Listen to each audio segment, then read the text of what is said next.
The following program is presented to you by The Collector's Cave. Visit www.thecollectorscave.com for all your sports memorabilia needs. And keep on the lookout for their upcoming autograph signings and meet and greets with your favorite Chicago sports athletes. Again, visit www.thecollectorscave.com for all your sports memorabilia needs. And also on Saturday, July 23rd at Buffalo Wings and Rings at 3434 South Halsted Street, you can have the opportunity to meet Paul Konerko of the world champion Chicago White Sox. Visit www.makesigningsfunagain.com and order your tickets now while they're still available. That's right. You can meet Paul Konerko next Saturday, July 23rd from 9:30 a.m. to 11:30 a.m. at Buffalo Wings and Rings on 3434 South Halsted Street. So make sure you order your tickets. This is DLo Brown. You better recognize right here, right now, we're listening to Brags in the Stand, the best Bears coverage ever. Believe that.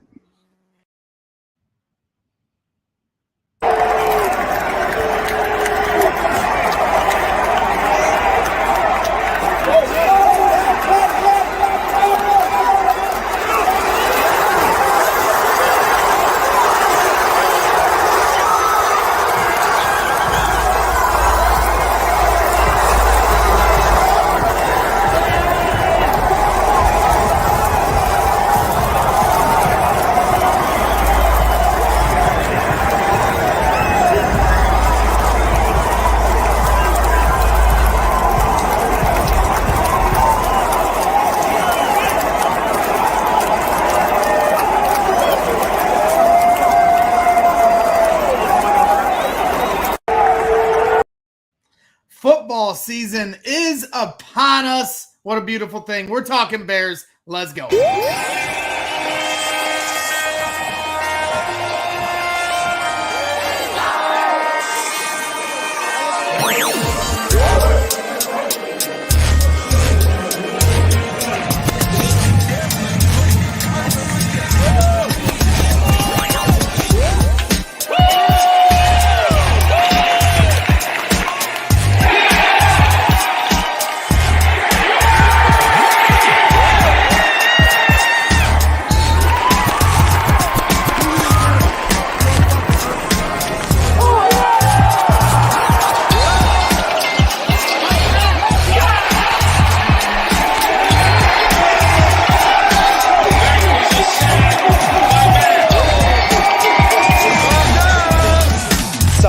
The Bears, they started this new tradition last year where they celebrate their wins the correct way. Waddle and Sylvie, ESPN 1000, don't miss it.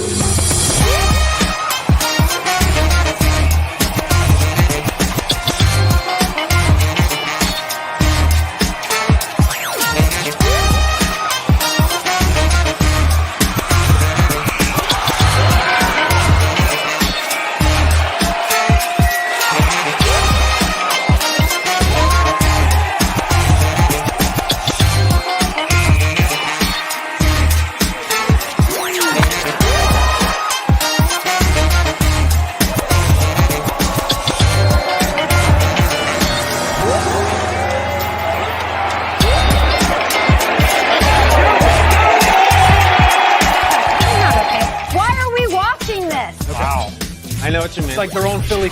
Okay. Okay, I think what it is. We shouldn't be showing this. Am I crazy?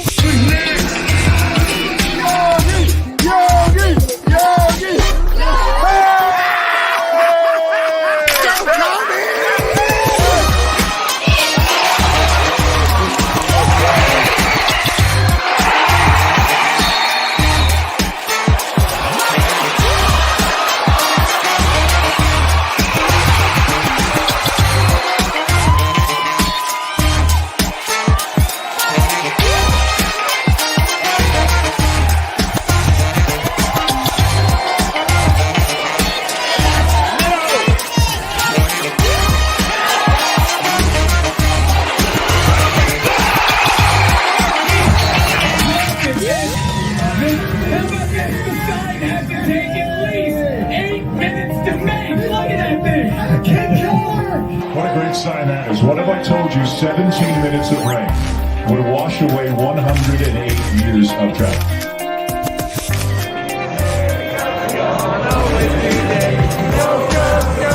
Do you see this team growing into the team that you were in 2005? Good claps, everybody. There you go.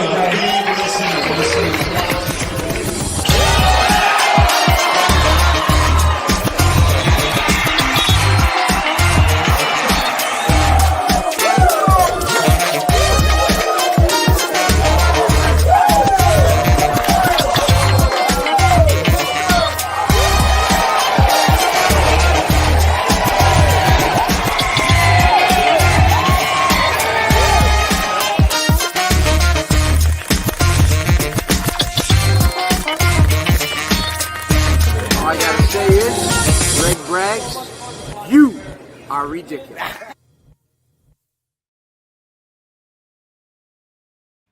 Welcome back, ladies and gentlemen. This is Braggs in the Stands. Holy, what is this? Right, what? Right. Is this thing on? Is it working? Can you hear me okay? Testing. All right. After Wow. a long hiatus this Whoa. summer, Braggs and Trey Tunes are back here on Braggs in the Stands. Yeah, like I said, we took a little time off from the in-home podcast. We did one on the road earlier this summer with Dustin Hermanson and Jose Contreras for our guys at the Collectors Cave. And as you saw earlier, Paul Canerico next Saturday.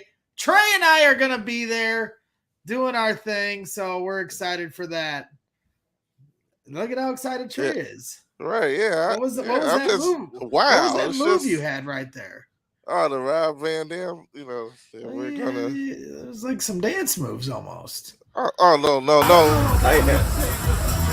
I'm sorry,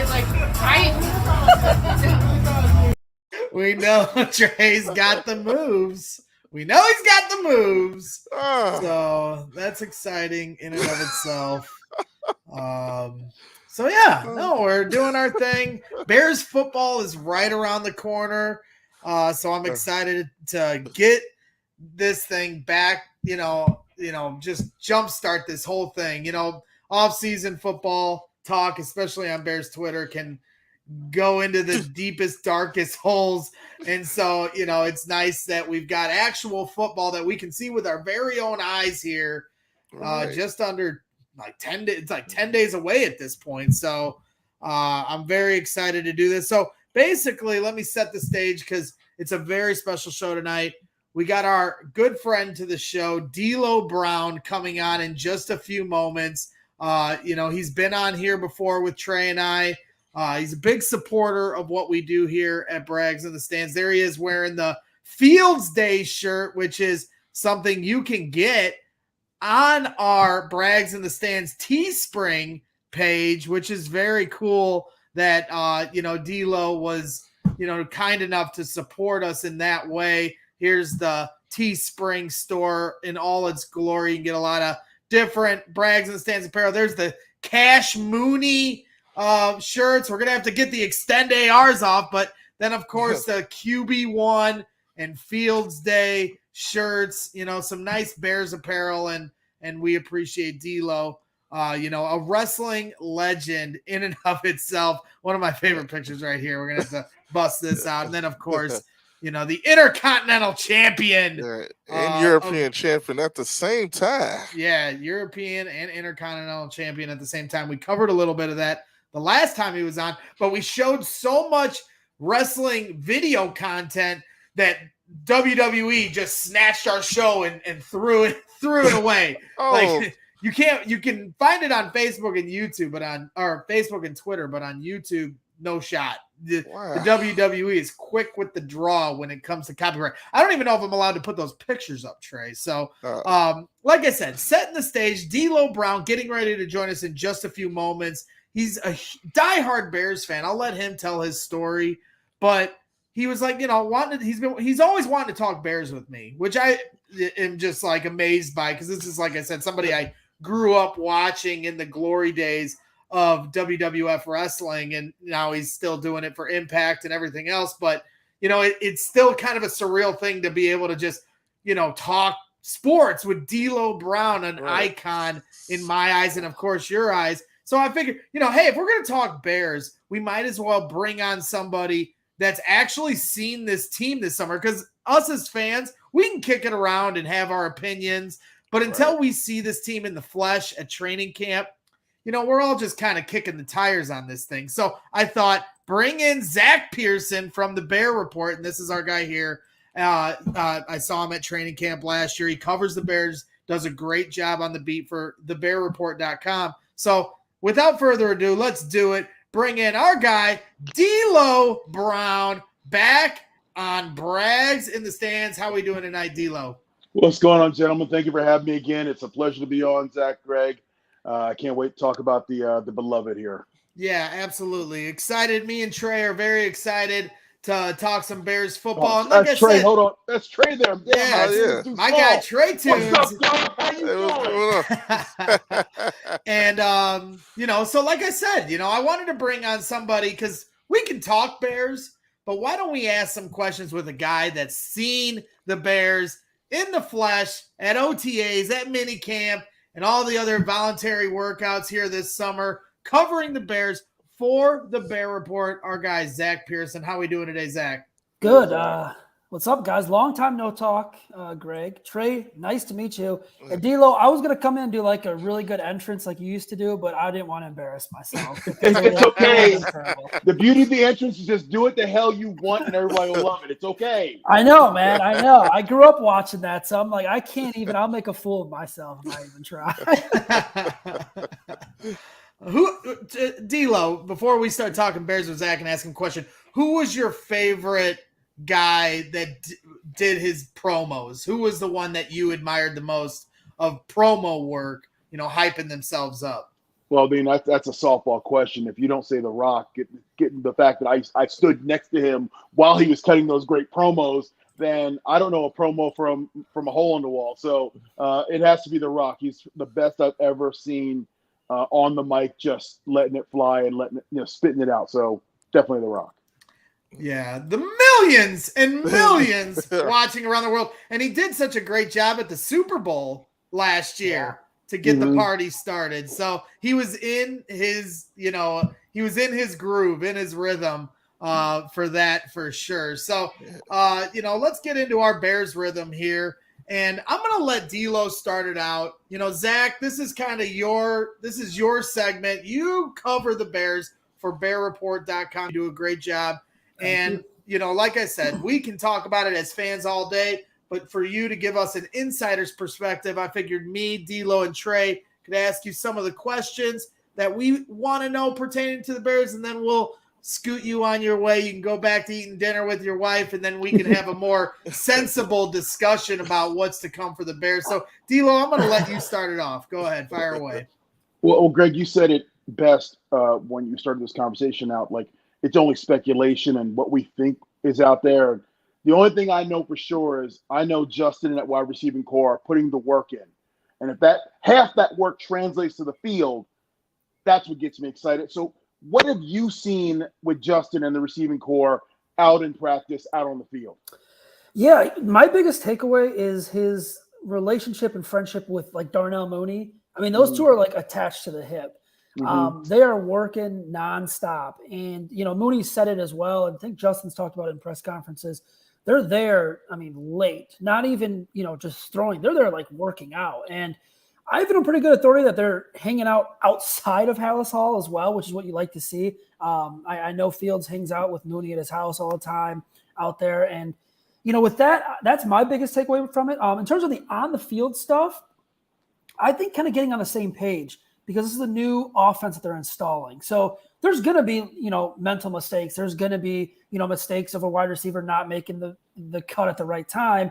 But this was the time to make those mistakes. And every practice I've been to, I've seen them get better and better with that, kind of getting on the same page. Now, OTAs and minicamp, it's not like they're going to go out there and light it up and throw it all over the field. They're still installing the offense.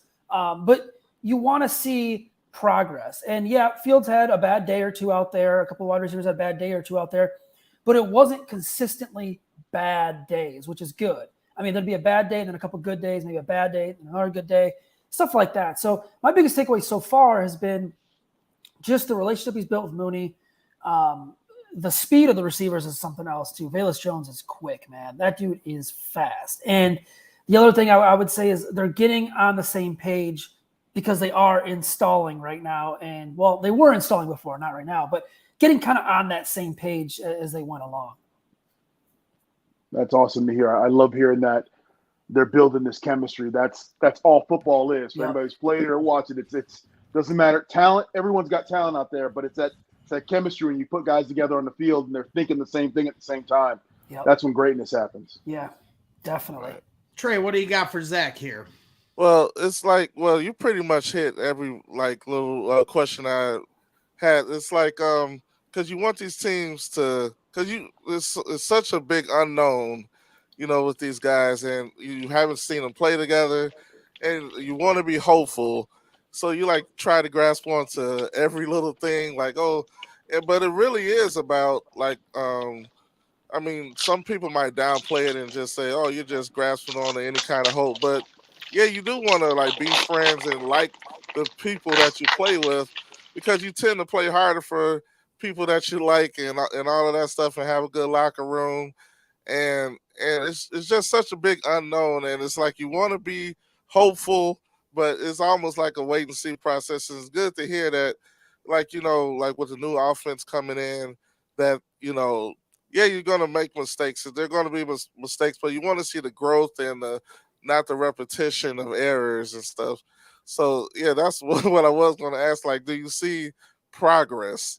Which I think is really important, is just continuing to get better and playing hard, because, like DLo pointed out, there's so much talent out there in the league. Everybody is a professional. That's how they made it to this point in their career. So you just got to see the effort and the things like timing and all of that happen. So yeah, I'm glad to hear you say that. Yeah.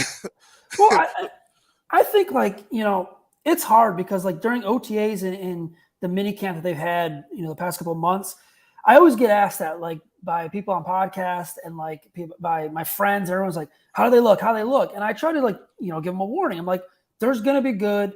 There's going to be bad. The thing you have to point out, they're not in pads. They're installing the offense. It's pretty much getting the basics of the offense down before training camp, where things definitely pick up. Now, the one day, I think it was myself and a bunch of other reporters, said Justin Fields had a bad day. It was Bears Twitter exploded. How dare you say that? I'm like, well, I saw it. It wasn't a good day, but that's okay. That is okay. There are quarterbacks that have bad days out in practice. And like you said, it just can't be bad days strung along throughout the entire thing.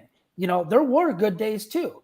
And it's not a narrative we're trying to make up or anything. We're not trying to trust me, good Bears make that's the best content. So the Bears are good, that's the best content. When they're bad, I don't make money or anything like that. People think that we make money when they're bad. It's no, it's not. When they're winning and they're good, that's what drives clicks and stuff. So in terms of the offense, it's hard to judge early on. But I will say, like I said, they did make strides. There is a low level of comfortness right now between him and his receivers. The offensive line is very tough to judge because they're not in pads during these.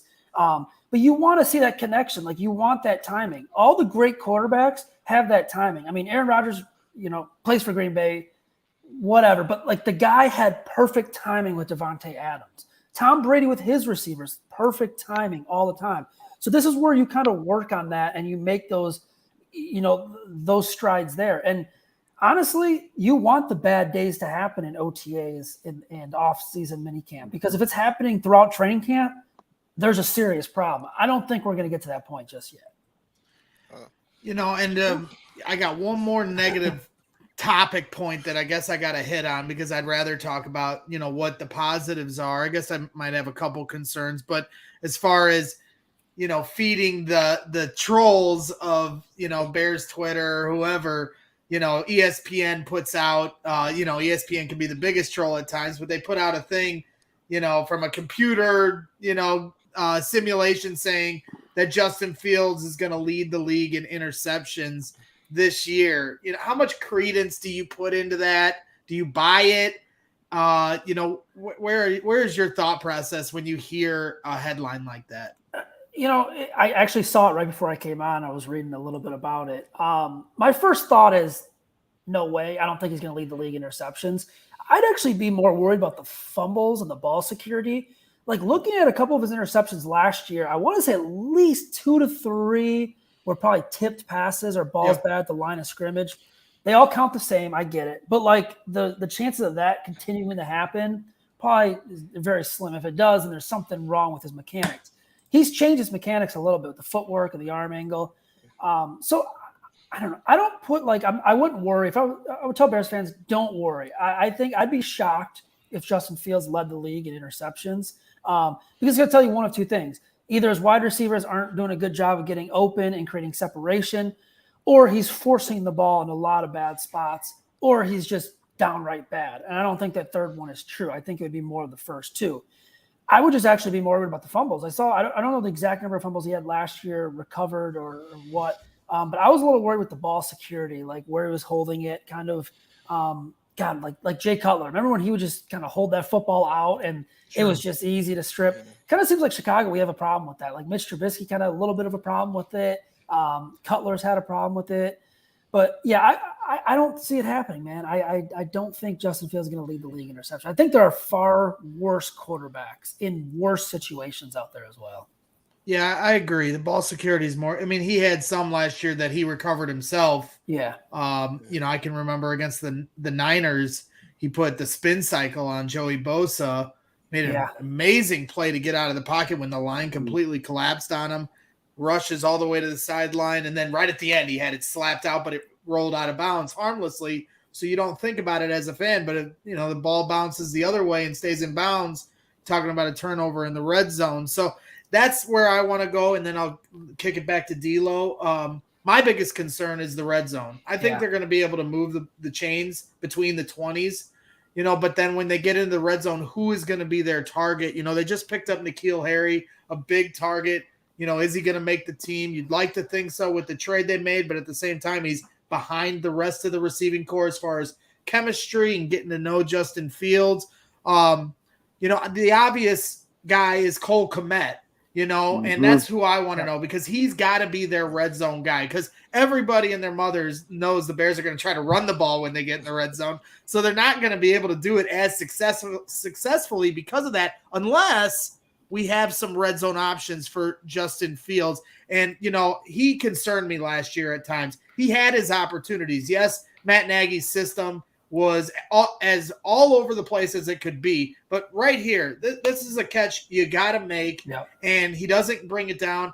You can question the ball placement, velocity of Justin Fields on his back shoulder, but it hits his hands. Cole Kmet needs to come down with that.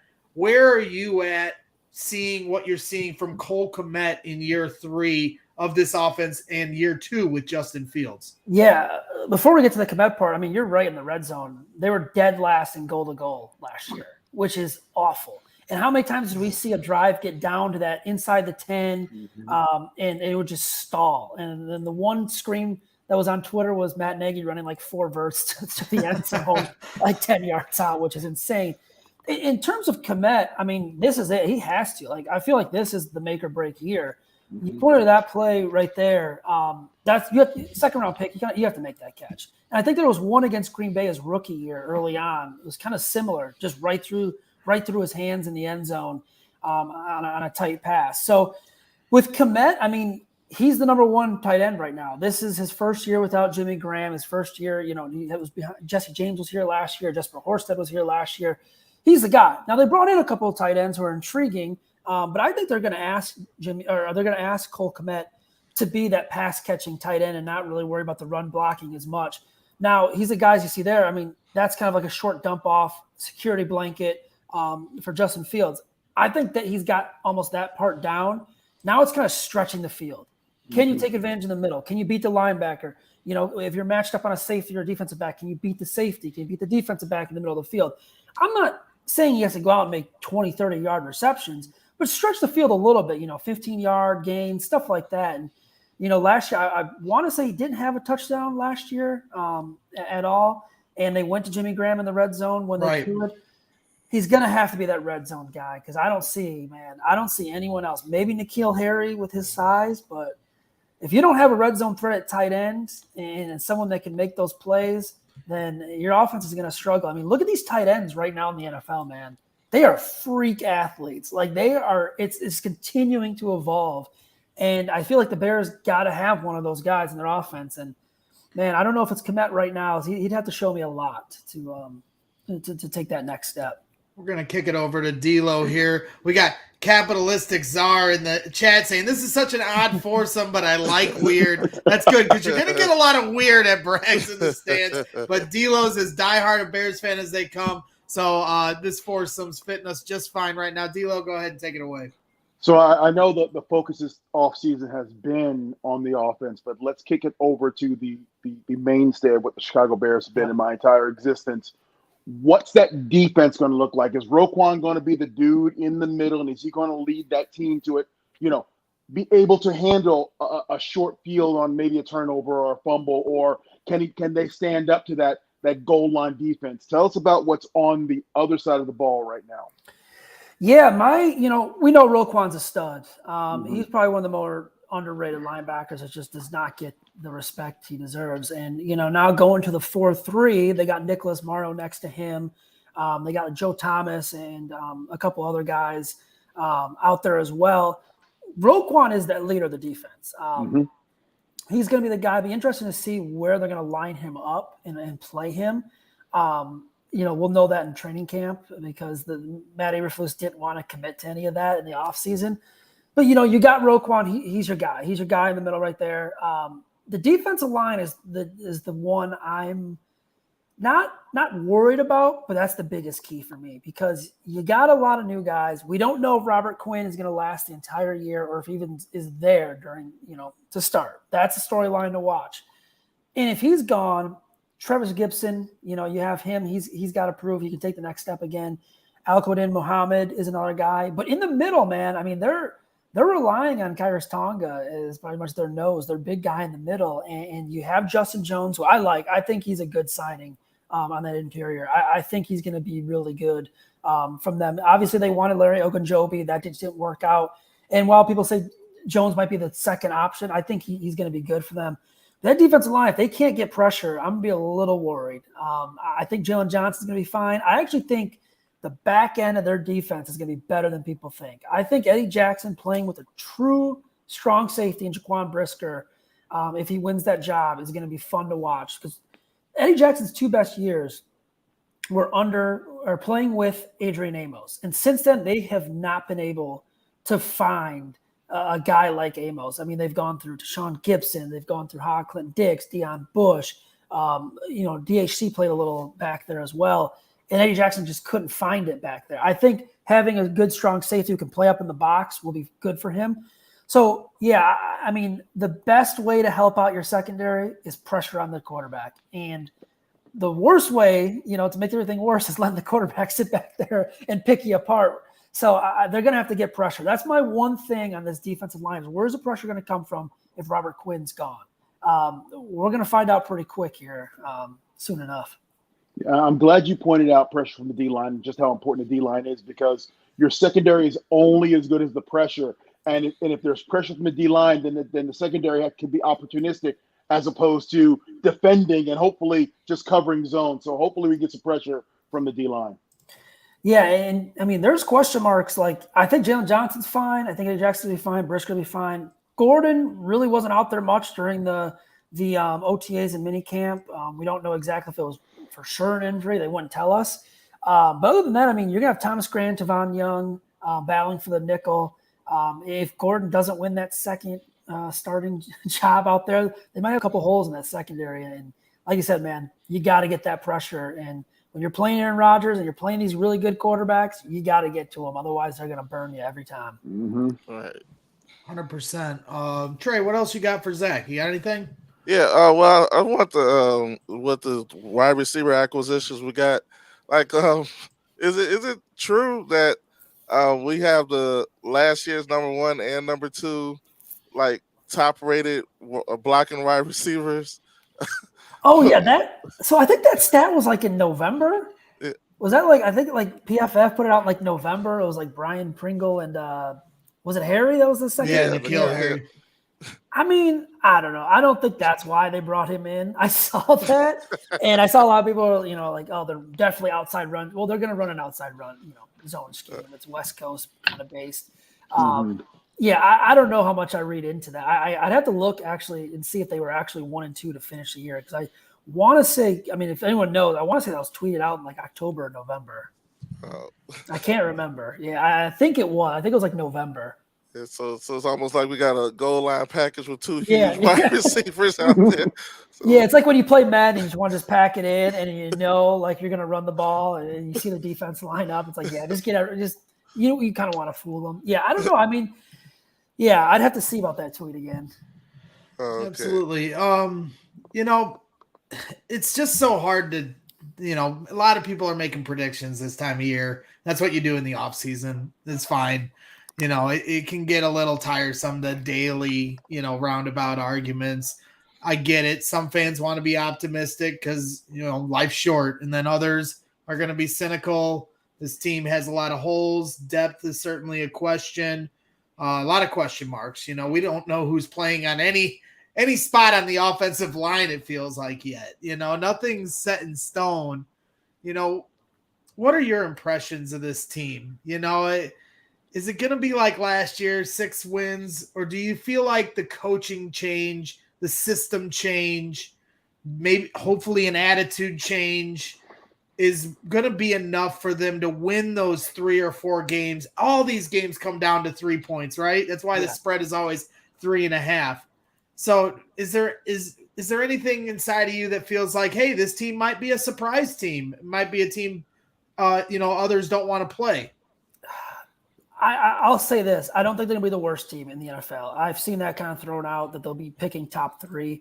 I think if that happens, something went horribly wrong. Justin Fields got hurt. Justin Fields is really bad. I don't think that's going to be the case. I do think, you look at their number on the over-under in wins. It was 7.5 to start, like right after the Super Bowl. It's 6.5 now, so it's definitely dropped 1, which tells me Vegas really does not like their odds. I think they can get to 7 wins. I think we're more towards last year, like a 6 to 7 win team, than we are of them being 1-2 win team, like dead last in the NFL, or them being a playoff contender. I don't think they're treating this year as, okay, we have a chance to make the playoffs. This is a rebuild. They're not going to come out and say it. They got to sell tickets. They got to sell jerseys and make fans believe. It's a rebuild. I think realistically, you're looking maybe next year, if everything goes right, like, okay, you can contend for a playoff spot. The year after, okay, we got the pieces. Let's go make a run at this. The NFL is one of those weird sports, man. Like, we always see a team go from dead last to first every single year in a division. So I won't say that they're the Bengals or anything like that. I think there's 2 totally different scenarios. I don't think they're going to be as bad as that narrative is out there, where they're going to be dead last. But I will say this. I already think they're a better coach team. I think right away, Matt Eberflus put that statement right away when he met the media. He said, I'm going to be a head coach. I'm not going to – this is not my defense. It's not my offense. I want to be a head coach. I think, it's not much to be better, because Matt Nagy left – I mean, they were god-awful last year. You really go back and look, man, they were bad. Bad. I don't think they're going to be that bad. If they are, then something is seriously wrong, and you're going to have to look at just another quarterback, more offense next year in the draft. So I'm going to say they're probably a 6 to 7 win team. I know it kind of sounds boring because that's the Vegas number. So I can see them getting to that 7 wins, because they got not an easy schedule. They got a relatively easy schedule. I think here's the clip. I got it saved from one of our preseason or right when we signed these guys. And I think this might be the clip you're referencing. You really like the offensive line depth of this draft, which honestly I took to mean that you didn't like the offensive line depth of this draft, but you were obviously being sincere. How much of a factor did that play in the fact that you guys chose to go defense at the top of the draft when so many people thought you may be eyeing offensive line earlier? Yeah, we addressed that yesterday in terms of I'm an offensive line guy. Like, obviously, I would fire away at all of them if I could, but it really comes down to the preparation. It comes down to the board and where guys are valued. And this year, where we sat, to me, there were 2 good starting level defensive players. And I would have made a huge mistake for this organization to say, you know what, let's just leave them there, let someone else take them.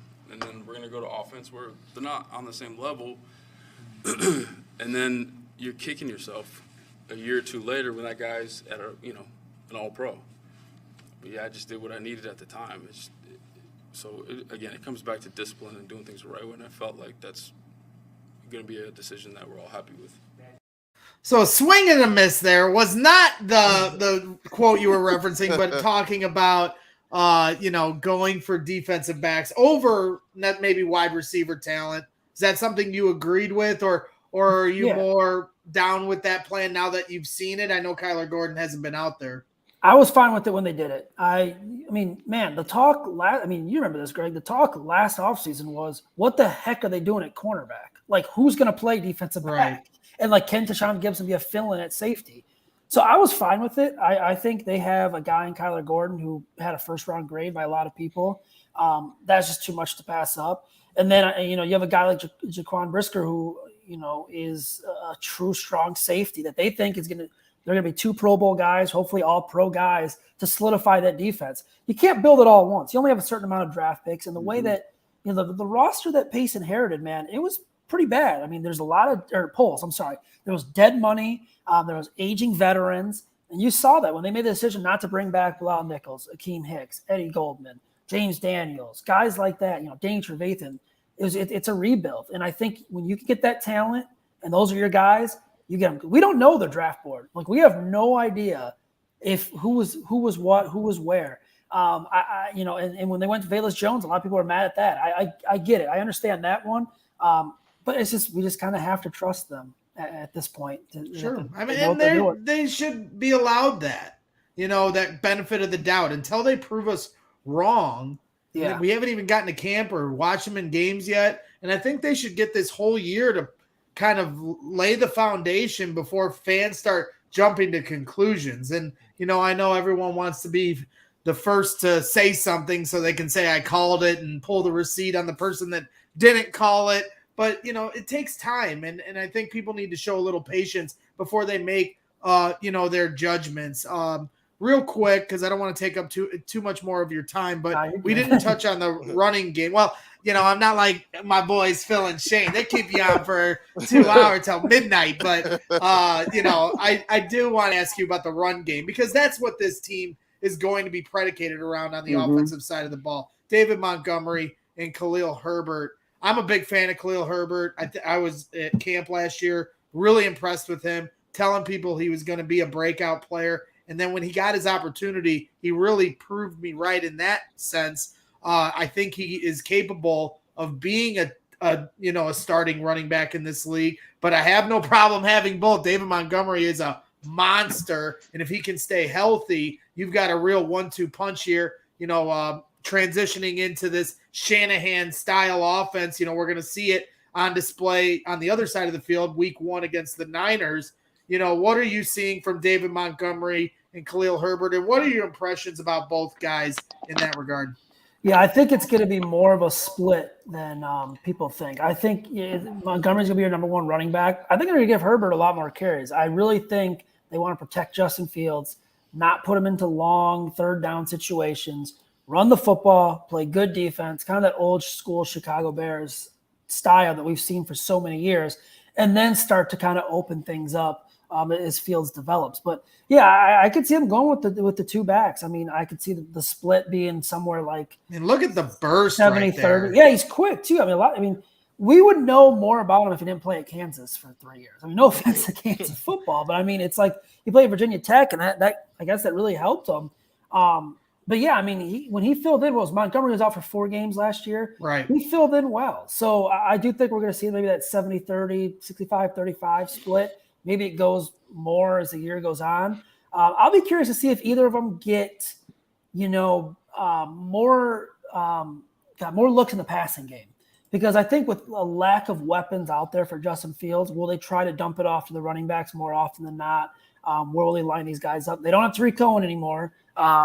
So they got to find something out of these running backs. And maybe Travis Ebner or Treston Ebner is a guy that can emerge as well as a third down back. But I think it's going to be a heavy dose of the run, especially early on in the season. I think they're as really it should be. Yep.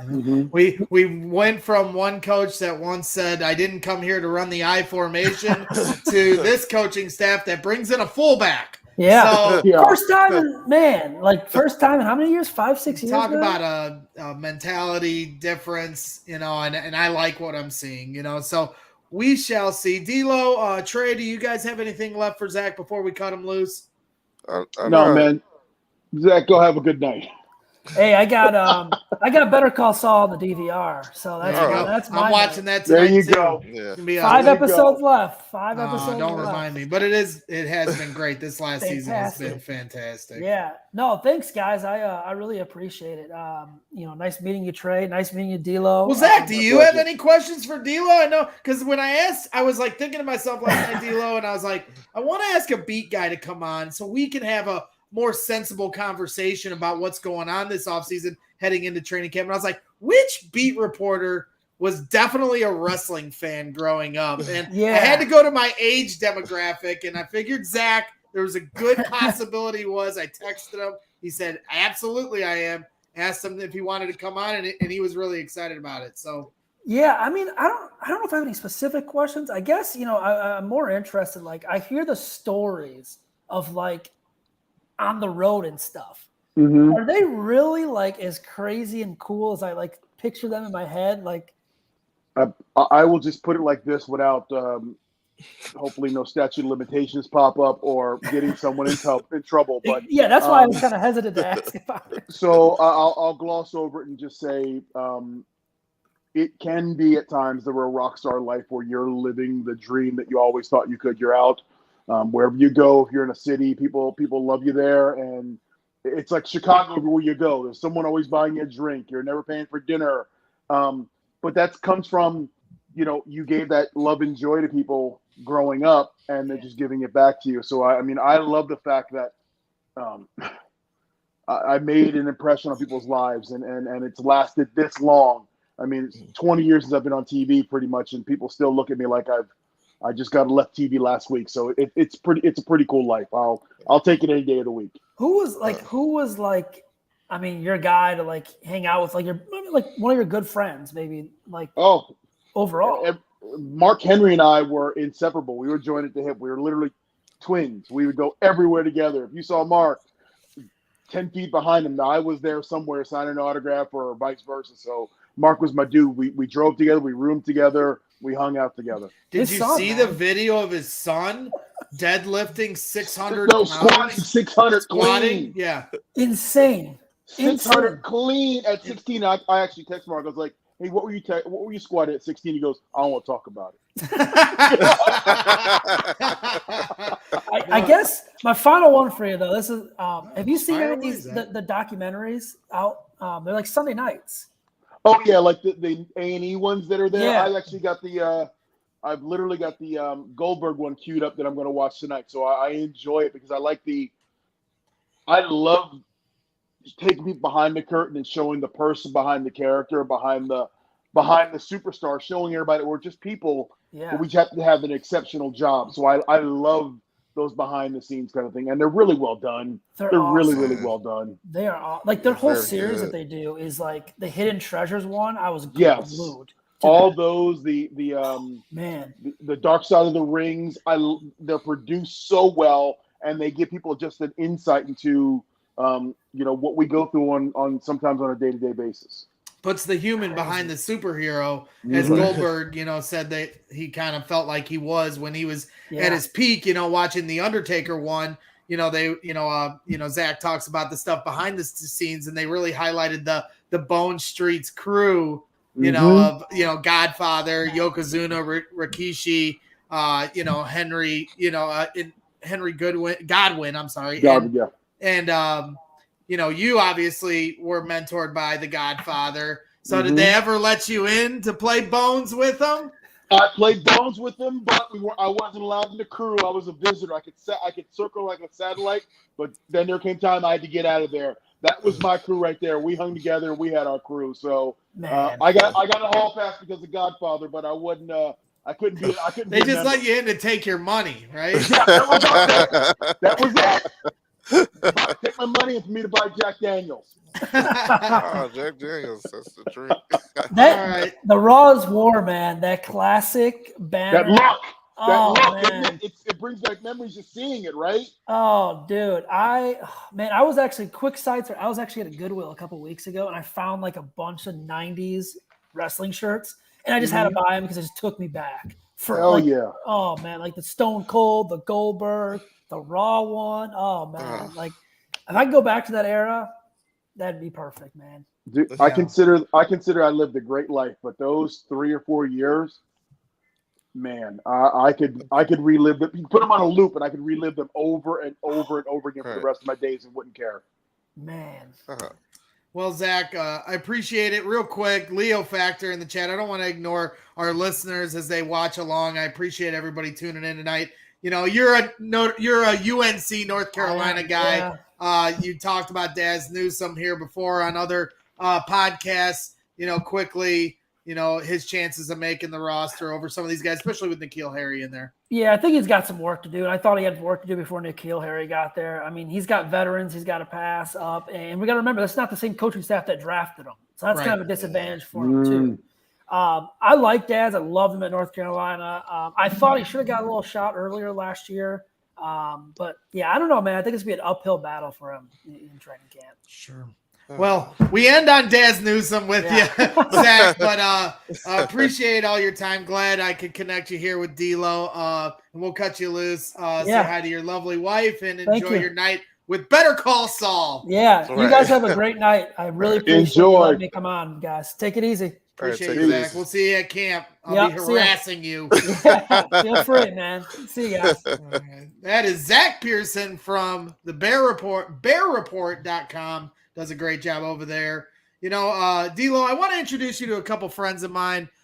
We got Ray the Barber in the house. What up, Ray? Yeah, Ray's a really good guy I've gotten to know here in the last couple months. How you doing, DLo? Yeah, he's got the pipes. He's got the golden pipes. As you see. Bro. He's the host of Ray's Juke Joint Spaces. You can find him at S_K_Powell on Twitter. And he's a really good guy, diehard Bears fan. We talk a lot. He does these spaces. I don't know how much you've been watching the updates on Twitter, but they do these spaces now. We're on there. We talk a whole lot of shit. We'll talk wrestling. We talk baseball. We talk football. We talk everything until we all start screaming at each other, and then we end the night. That's because we're all scumbags.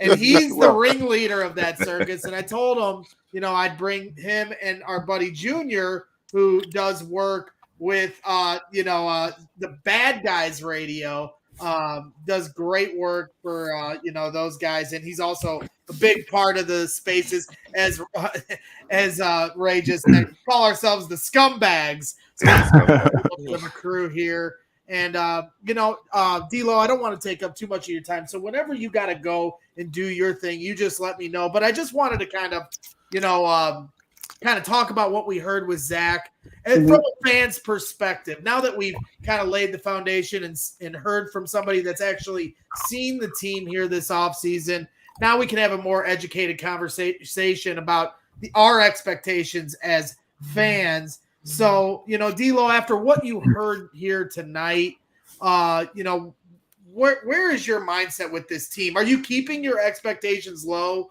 or are you a hopeless romantic and still trying to eyeball that schedule to 9 wins? But it's both, because those are my beloved. I've loved them since I was 9 years old, so I'm always going to be hopeful. But when my football brain kicks in and I don't think about my heart, I think the coming year is just chalk. Let it happen. Get Justin back into a new system. Let's get a year under his belt. Let's take our salary cap from into next year and then build. So I think we're a year away from really being competitive. I can see us being 6-11. Hell, but if something breaks the right way, we could win 8 games. Who knows? But look, as long as we're competitive and as long as we're in games, And as long as I can see market improvement from Justin, the wide receiving core, the O-line, the defense, what more could you ask for this year? Yeah, Herman Edwards once said it's one of my favorite quotes, and that's why it always keeps me in an optimistic mindset. He goes, the difference between a 7-win team and a 10-win team is about 5 plays. You know, and that's it. It's a game of inches. So you can, when somebody says, I think they're going to win 9 to 10 games, and you're like, you're an idiot. Well, 4 of these games are going to come down to the last play or a crucial play at the end of the fourth quarter. And those sometimes just happen on luck, a tipped pass in the air. Mike Brown, remember when he had 2 pick sixes to win it? Those were miracle plays, tipped in the air, house it, now all of a sudden the Bears Devin Hester, you're ridiculous. Things like that happen. You just never know, and that's kind of what brings us. That. That's what keeps us coming back for more, even through years of suffering as Bears fans. But I can also understand the cynical one that wants to stay grounded, and stay realistic, as the ones that stay more pessimistic would say. Right. But, I get it. Wait and see. There's a lot of question marks, especially on the offensive line, before we start making any grandiose predictions. Ray, I'll start with you, and then I'll throw it to Junior. Where is your expectations and your mindset, after everything you've seen, what you heard from Zack here tonight? Where is your headspace at when it comes to the Bears this season? I think you might be muted, Ray. Shit. Well, boy! I'm still kind of $5 in the tip jar. I'm still kind of working on this, podcast thing, so on and so forth, trying to get mine off and everything. So forgive me, Greg. No, you're good. We all do it. I do it all the time. Yeah, but with the Bears, man, my whole thing is we didn't lose any of our good players other than Allen Robinson and Khalil Mack. Maybe Akeem Hicks. I missed that big guy. But at the end of the day, I think that those guys gave us all that they had, and the Bears tried to turn the roster over as best they can. That's why they got 11 draft picks. So having said all that, I am on the optimistic side. I've looked at the schedule numerous times. So I have us somewhere between 7-10 and 10-7. And I recently looked at it again, and I said, oh shit, can I curse on here? You already did. Oh, okay. Already did. Trey, I just want to make sure. With my dumbass, absolutely, you can curse on here. My bad. I just had to make sure, because I just got to make sure that we got to so I got to respect the host and his show and everything like that. So I don't want to curse too much. Oh no, we curse on here. But at the end of the day, we have to with our teams. Right. So I really looked at it with the talent that Justin possesses, and a lot of people are worried about the offensive line. I'm thinking. Appreciate you, Big Dollar Dave. But the guys are looking forward to having some type of leadership, right? And it feels like if you listen to Darnell Mooney, if you listen to Justin, if you listen to the guys, they're saying like, "Yo, we're getting coached up," and that leads to something bigger. Especially as a military guy, the way I think as far as freaking teamwork is concerned. Man, these guys have an opportunity to do something special and turn a lot of heads, and maybe, show the world that they're not as bad as they looked last year. So I'm in the 7-10 to 10-7 range. Might even go 11-6, but Junior's going to kick my butt if I Whoa! Shut up, Junior. Bro, hold on. Time out. What you sipping on so I can have some? Okay, so what I do have is some Woodford. See, there you enough said, dog. I always got the JD nearby just in case. Bless you. Enough said. I'm going down to get some after this.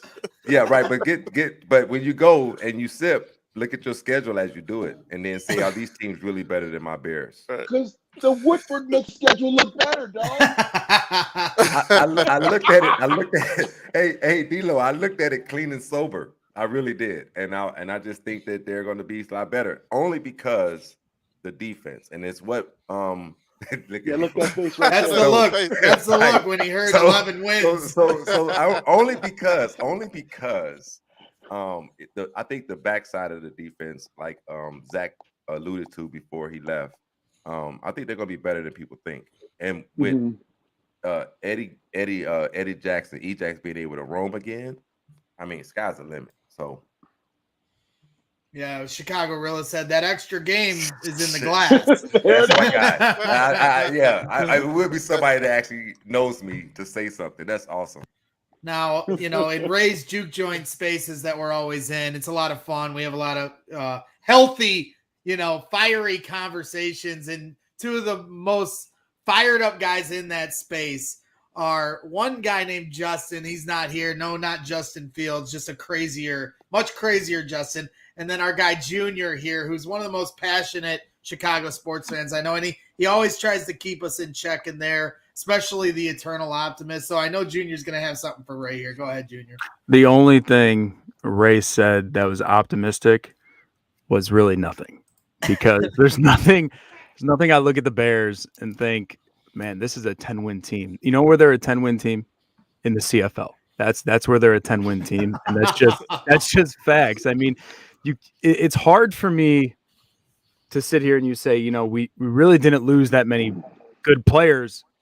And then you go off and you name Hicks, Robinson, and Mack, and those were our three best players.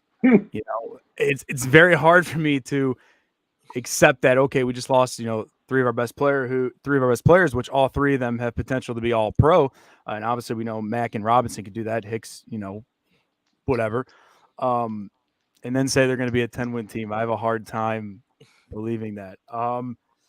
6-11 is where I have them. I can maybe see 7, like Bragg said, a season between 7 and 10 wins can land on 4 or 5 plays. Most games in the NFL are decided on one possession. So yeah, I mean, you can get the ball to roll your way one game, or you can double doink it and you lose a game. It happens. Now that word is banned on here. Okay. Curse all you want. Now you can say, I heard like Zack say it, and Ray, you just said it. The backside be better. We're all curious to see what Eddie Jackson could do with what's his name, Brisker, and then obviously Jalen with oh my God, what's his name? Jalen Johnson. Yeah, Jalen Johnson. It's going to be fun to see. Yeah, but that's one side of the ball. Right. And now we're going to switch to the other side of the ball. And everyone who knows me on Twitter thinks I'm the biggest Justin Fields hater in the world, and I'm the farthest thing from it. But there's one thing you guys forgot to mention when Zack was in here. And my two biggest concerns with Justin, one was mentioned, was ball security. I think there's an issue there. And before I say this other issue, ball security and the second issue, these can be fixed with correct coaching. And I think he finally has that coaching that can put him to that next level. Nobody wanted to bring up this man's injury history. It's like we sit here and we're just like, Justin's going to be out there. These injuries go far back to high school. And I see people on Twitter, I hear it on the radio every day. Oh, that happened in college. This happened this time. A broken ankle is a broken ankle. Doesn't matter if it happened at 20 or 23. A broken hand's a broken hand. These injuries that keep happening, keep piling up for Justin are serious things to look at. And again, with coaching, you can't really help durability, but you can help him take less hits. You can, hey, maybe take a sack here, or hey, run out of bounds here, slide the proper way. He's played baseball his whole career, and there was a few his whole life, and he's played, or last year, there's a few slides he took last year that I'm just like, dude, like, you're going to die if you do this in the NFL. These aren't 20-year-old college kids. These are 27-year-old grown men that want to kill you. Mm-hmm. And just going off, looking at his injuries, I was, just jotting them down really quick. Just last year alone, you had the rib injury in the Ravens game. The Raiders game, he hurt his ankle. The Vikings, an ankle injury. There was an injury before the Packers game in Green Bay, I believe, that he hurt. His ribs last year, cracked. You go to college, sprained his MCL in back-to-back weeks, like re-aggravated this injury. And everyone wants to say, oh, Justin is this hard man. And, this is why Chicago's going to love him, because he plays hard. I love it too. I'm a South Suburb guy, blue collar. I like to think I'm a hard worker, but this isn't NCAA where you can go out there with a sprained MCL and run around with kids. These are grown men. You have Khalil Mack on the other side. You have Aaron Donalds on the other side that are going to burst through that trash offensive line and hurt him. Like, this is something serious people have to think of. His ribs in college, a groin injury this year in the NFL. That's just one thing I want people to look at and be like, okay, this is something we also have taken effect, that Justin has been hurt multiple times in the last 3 to 4 years. And I just feel nobody is looking at that whatsoever. It's a fair concern. I guess for me, why are we going to define him as injury prone?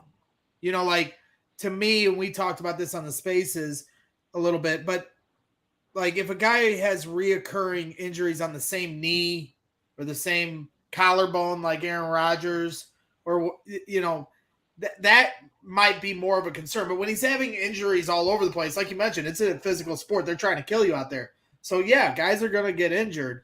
And when you have an offensive line that doesn't block and you're running for your life, you have a better chance of getting injured. You know, Tom Brady, his jersey's, you know, as clean as it is when the game starts, when it finishes, you know, and that's another big factor when it comes to that. Obviously, the offensive line is still a concern. So if that's the case, then yeah, him getting injured should still be a concern. It's certainly a fair concern. Ray, you have your hand up. Go ahead. You see how I just brought us to the space just now? Yeah. You got the hand up. Yeah, I put my hand up. First thing, I just want to say, Julian, you're a scumbag. I just want to say that.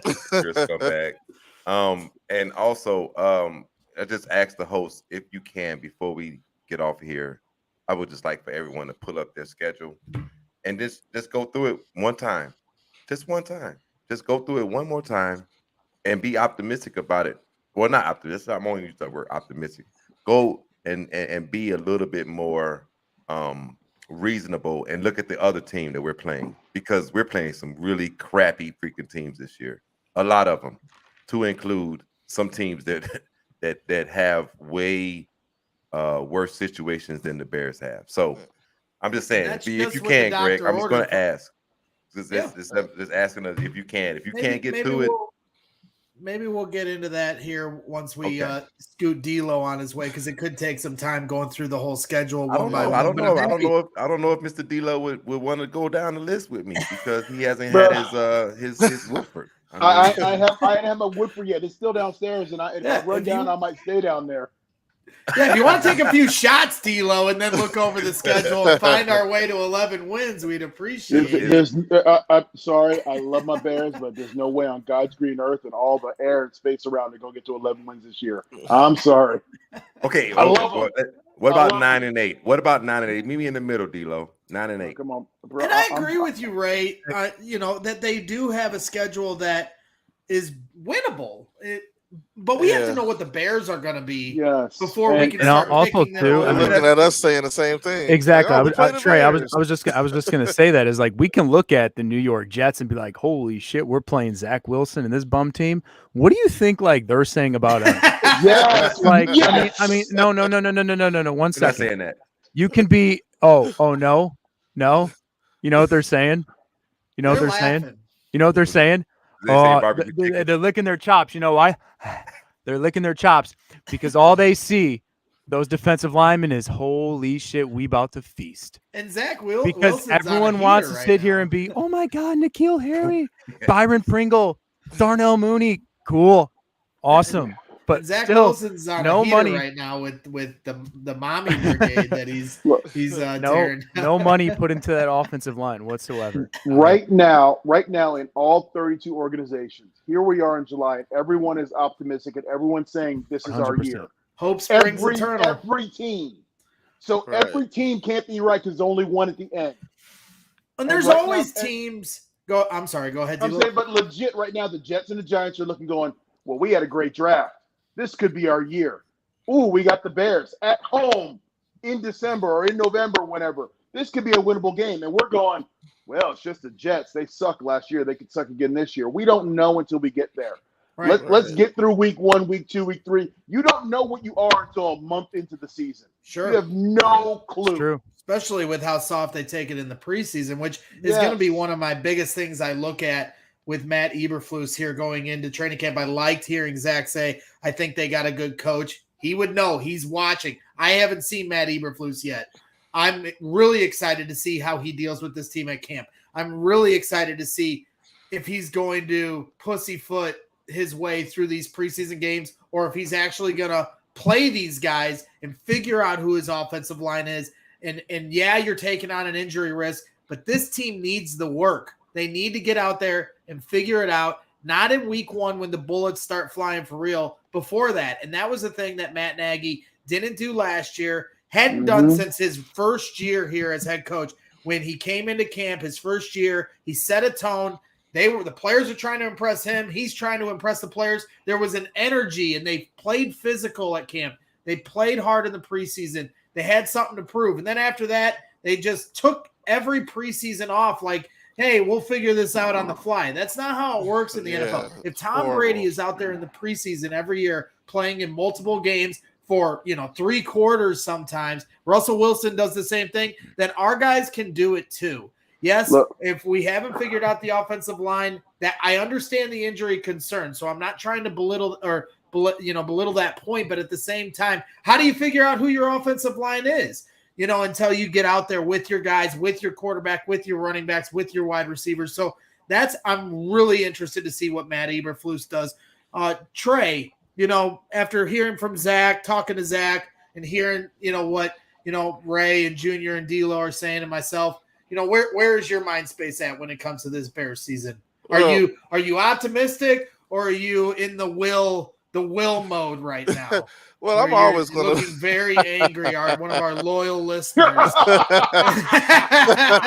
This is a good day. He's Photoshop. He hands out participation trophies too, but he's a very serious guy. You don't want to cross him, and he's very, very. If he's looking like that, he's not happy. Right. Yeah. That's a lot of joy on his face. Believe it or not. Hey, DLo, he's definitely a heel. Right. You know what? He would Will would be a heel all day in wrestling. That is the face of a heel right there. Yeah. That's definitely the face of a heel. Yeah, he's scary. So go ahead, Trey. What are your thoughts with this year's Bears team? All right. So my thought, I'm always going to be optimistic. I just can't help myself with it. But it's like I'm one of those any given Sunday kind of guys. Like any team can win on any Sunday to me. And that's what I love about football in the first place. Because, like you said, it's a game of inches. Like, most games come down to the wire, and it's really just when I'm more concerned, I just don't want to see, like, these down going into halftime down 5 touchdowns, 3 touchdowns, anything like that. That's what I don't want to see at all in any game next season. It's like, be in the game. Mm-hmm. If you just keep yourself in the game down to the end and just see what happens, like put your what's crazy about some people they always say, oh, there's no way this can happen, there's no way this team can win it. It really is. It's like it just all comes if you can just stay competitive and stay in each game. Look at Detroit last year. And when I watched a lot of Detroit games last year, because they're in our conference and everything, you see a lot of the games, and they were in every game. It's like when you look at the schedule, the culture change there. I mean, who knows what they're going to do this year? But they have something to. They're saying the same thing. They're probably being optimistic. Oh, look at all the games we were in last year, and that's kind of like what I want to see, like when you have the kind of culture change with the head coach and your players play hard for each other and all that. Yeah, of course, we're going to have to wait and see, but I don't think they're just going into the season, just hopeless. They're all professionals here, and they all have talent, and we just hopefully need to see it and make as few mistakes as possible. And so I'm definitely going to be optimistic, but they're going to have that energy with this new coaching staff. They're going to have that energy, and they also have the element of surprise because teams aren't really going to know what they're trying to do. Now, Yeah, that's you know, true. it's Hold not on. going to take. Wait, Go ahead. Greg. How's that different than last year? Because we didn't even know what we were trying to do last year. Yeah. Well, Nagy won Coach of the Year his first year in because they didn't know what he was doing, and as soon as the league adjusted to him, it kind of showed for who he was, and that's kind of the key to a great head coach. It's a league of adjustments. Greg, you said something right there, and you just said it again. Adjustments. Not only do I want to see the Bears in games at halftime, like Trey said, yes! there was a few games last year where the Bears were in the game. Some of those games leading at halftime. Yes. And when time went into the second half, there were no adjustments made. Yes, they played If I'm not mistaken, the game against Green Bay in Green Bay, I think the Bears were winning that game 24-14 or something like that at half, and we ended up losing by 20.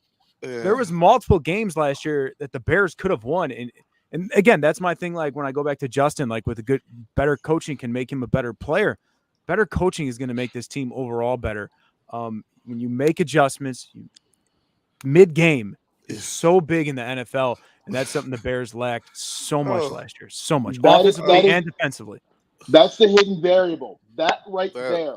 Once again, there's talent on every team. It is those little coaching decisions that are made in-game on the fly, and that's what we've not had for several generations of coaches here in Chicago.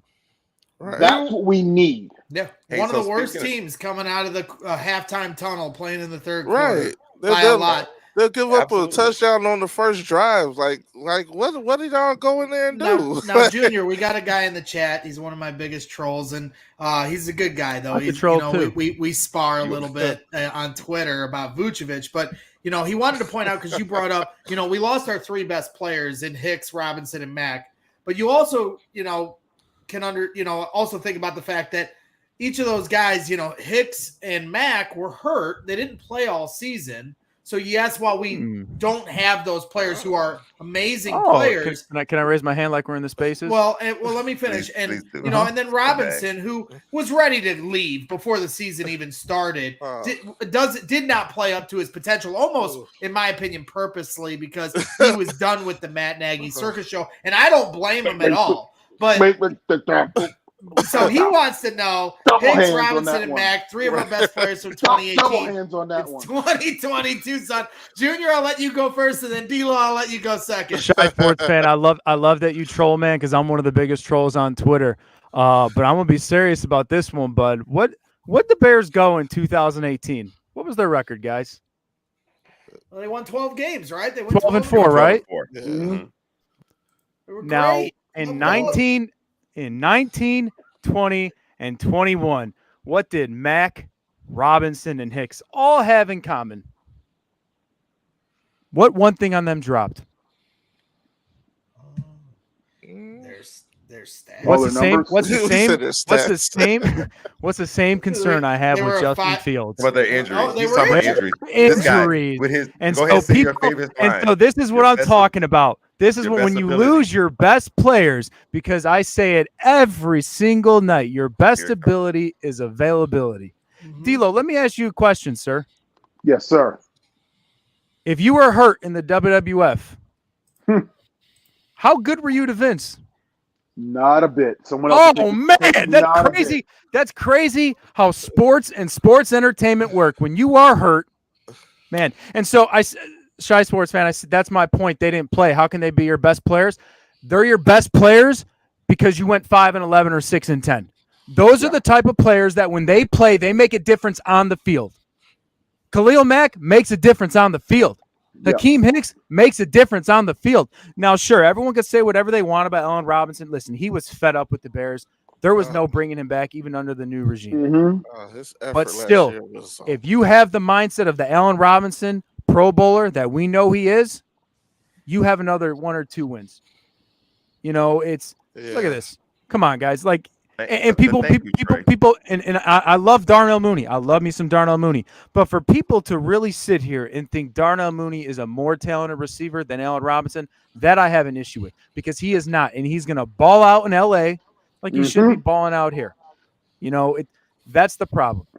That's going to be my point on Allen Robinson. That's going to be my point on Allen Robinson. That's why I got double hands up. First of all, You got to put in the mental aspect of sport. And the fact when you're on a team and you know they don't want you, are you going to go give 100% like you did the year before catching 1,000 yards or 100 balls from a subpar quarterback? No. And then you know when you want them to give you a contract and they mess around for 2 years not giving you money. First thing, you've already checked out and you've already left. So on the field, he's out there just trying not to get hurt. Then you've got an idiot coach who's scheming Allen Robinson out of the game. You can't blame all last year on Allen Robinson. That was a Bears problem. Yeah, I completely agree. Exactly, and people want to crucify Allen Robinson. That was a Bears problem last year. I go to work 5 days out of the week. I don't go there to make friends. I go there to get my paycheck. And Allen Robinson went to work to get his paycheck. Mm-hmm. And he wants his money down the road. And everyone always likes to say the thing of, you already have millions. What do you need more for? Listen, when you play professional sport, DLo, you can't wrestle for 50 years. No. You're not Ric Flair who wants to keep doing this, brother. So, right? And realistically, and I'm not cutting you off, realistically, most have 3 to 5 years to make all the money they're going to have for the next 60 years. Correct. And that's the thing. Get your dollars. That's the thing I don't think people look at is they want to call these players selfish and cruel. When you take your whole life from a young age of 6, 7, 8 years old, whenever you set your mind on, I want to make it to the MLB, I want to make it to the NFL, and you spend every single day working your tail off to get to that point, you deserve to get every single dollar there is that's handed to you. I will never be mad at a player, an entertainer, anything, whoever jumped ship from the team I root for to go get a bigger bag. So the people who want to say Allen Robinson is selfish, no, Allen Robinson is looking out for himself, his child, his fiance or wife, whatever they are now, and he was looking out for himself 30, 40 years after he retires. Good for Allen Robinson. Should he have got more with the Bears? 100%. But that's what happens when you do bad business, and that's what the Bears exactly right. Amen, brother. Let me ask you guys this. You know, like I said, I'm a big Khalil Herbert guy. I'm excited for what he can do for this team. Not trying to dismiss what David Montgomery is to this team. You know, certainly a leader. You know, and look at the physicality, and you know he never quits. And just look at the tenacity there. I love David Montgomery. Don't get me wrong when I say this, but we do know how the NFL is when it comes to running backs, and he is in his contract year. I'm going to start with you, DLo, and then I'll kick it around the room to Ray, and then Trey, and then Junior. You guys can answer. But what would you do? Would you sign David Montgomery to a long-term deal, or would you let him walk and let Khalil Herbert and potentially this Treston Ebner, who's coming in from the draft, you know, be the next running backs in line and pay a big-time wide receiver in the offseason? What would you do, DLo? Look, I love David Montgomery. I think he's an incredible back. I think he's been durable, and he's proven a lot. But you know what he is? The next running back in the system. Let him go. Don't pay a running back. It's been proven over the last 8 to 10 years. You pay a running back, you take steps backwards. Next man up. Khalil's up. We'll draft another dude, and those guys will be good next year. Then they'll go away in 2 years. Take your money, use it in better places. O-line, wide receiver, defense. Right now, putting all your money on a running back, that's just not the way the NFL works. Ray, what do you got? Yeah, I'm right there with you guys. But I think to another point, I think that you're really going to really find out who Ryan Poles is, right? Ryan Poles is really going to show us who he is when it comes to the offseason next year on players like David Montgomery. A lot of people love David Montgomery. I think everybody on this show right now loves David Montgomery. I really do. He's a little monster. I love that kid. But like DLo just said, it has been proven that you're not going to get that bag. The majority of people are not going to get that. What's Buddy's name in Dallas? What's Buddy's name? Ezekiel Elliott. Yeah, Ezekiel Elliott. They're not getting that bag. They're not. Not as a running back. You know, it's just been proven, like DLo just said. So for real, like, and I know Junior's going to say the same thing. Like, they're not paying running backs. You don't pay running backs like that anymore. It's those days are over because of the revolving door of the of the running back position.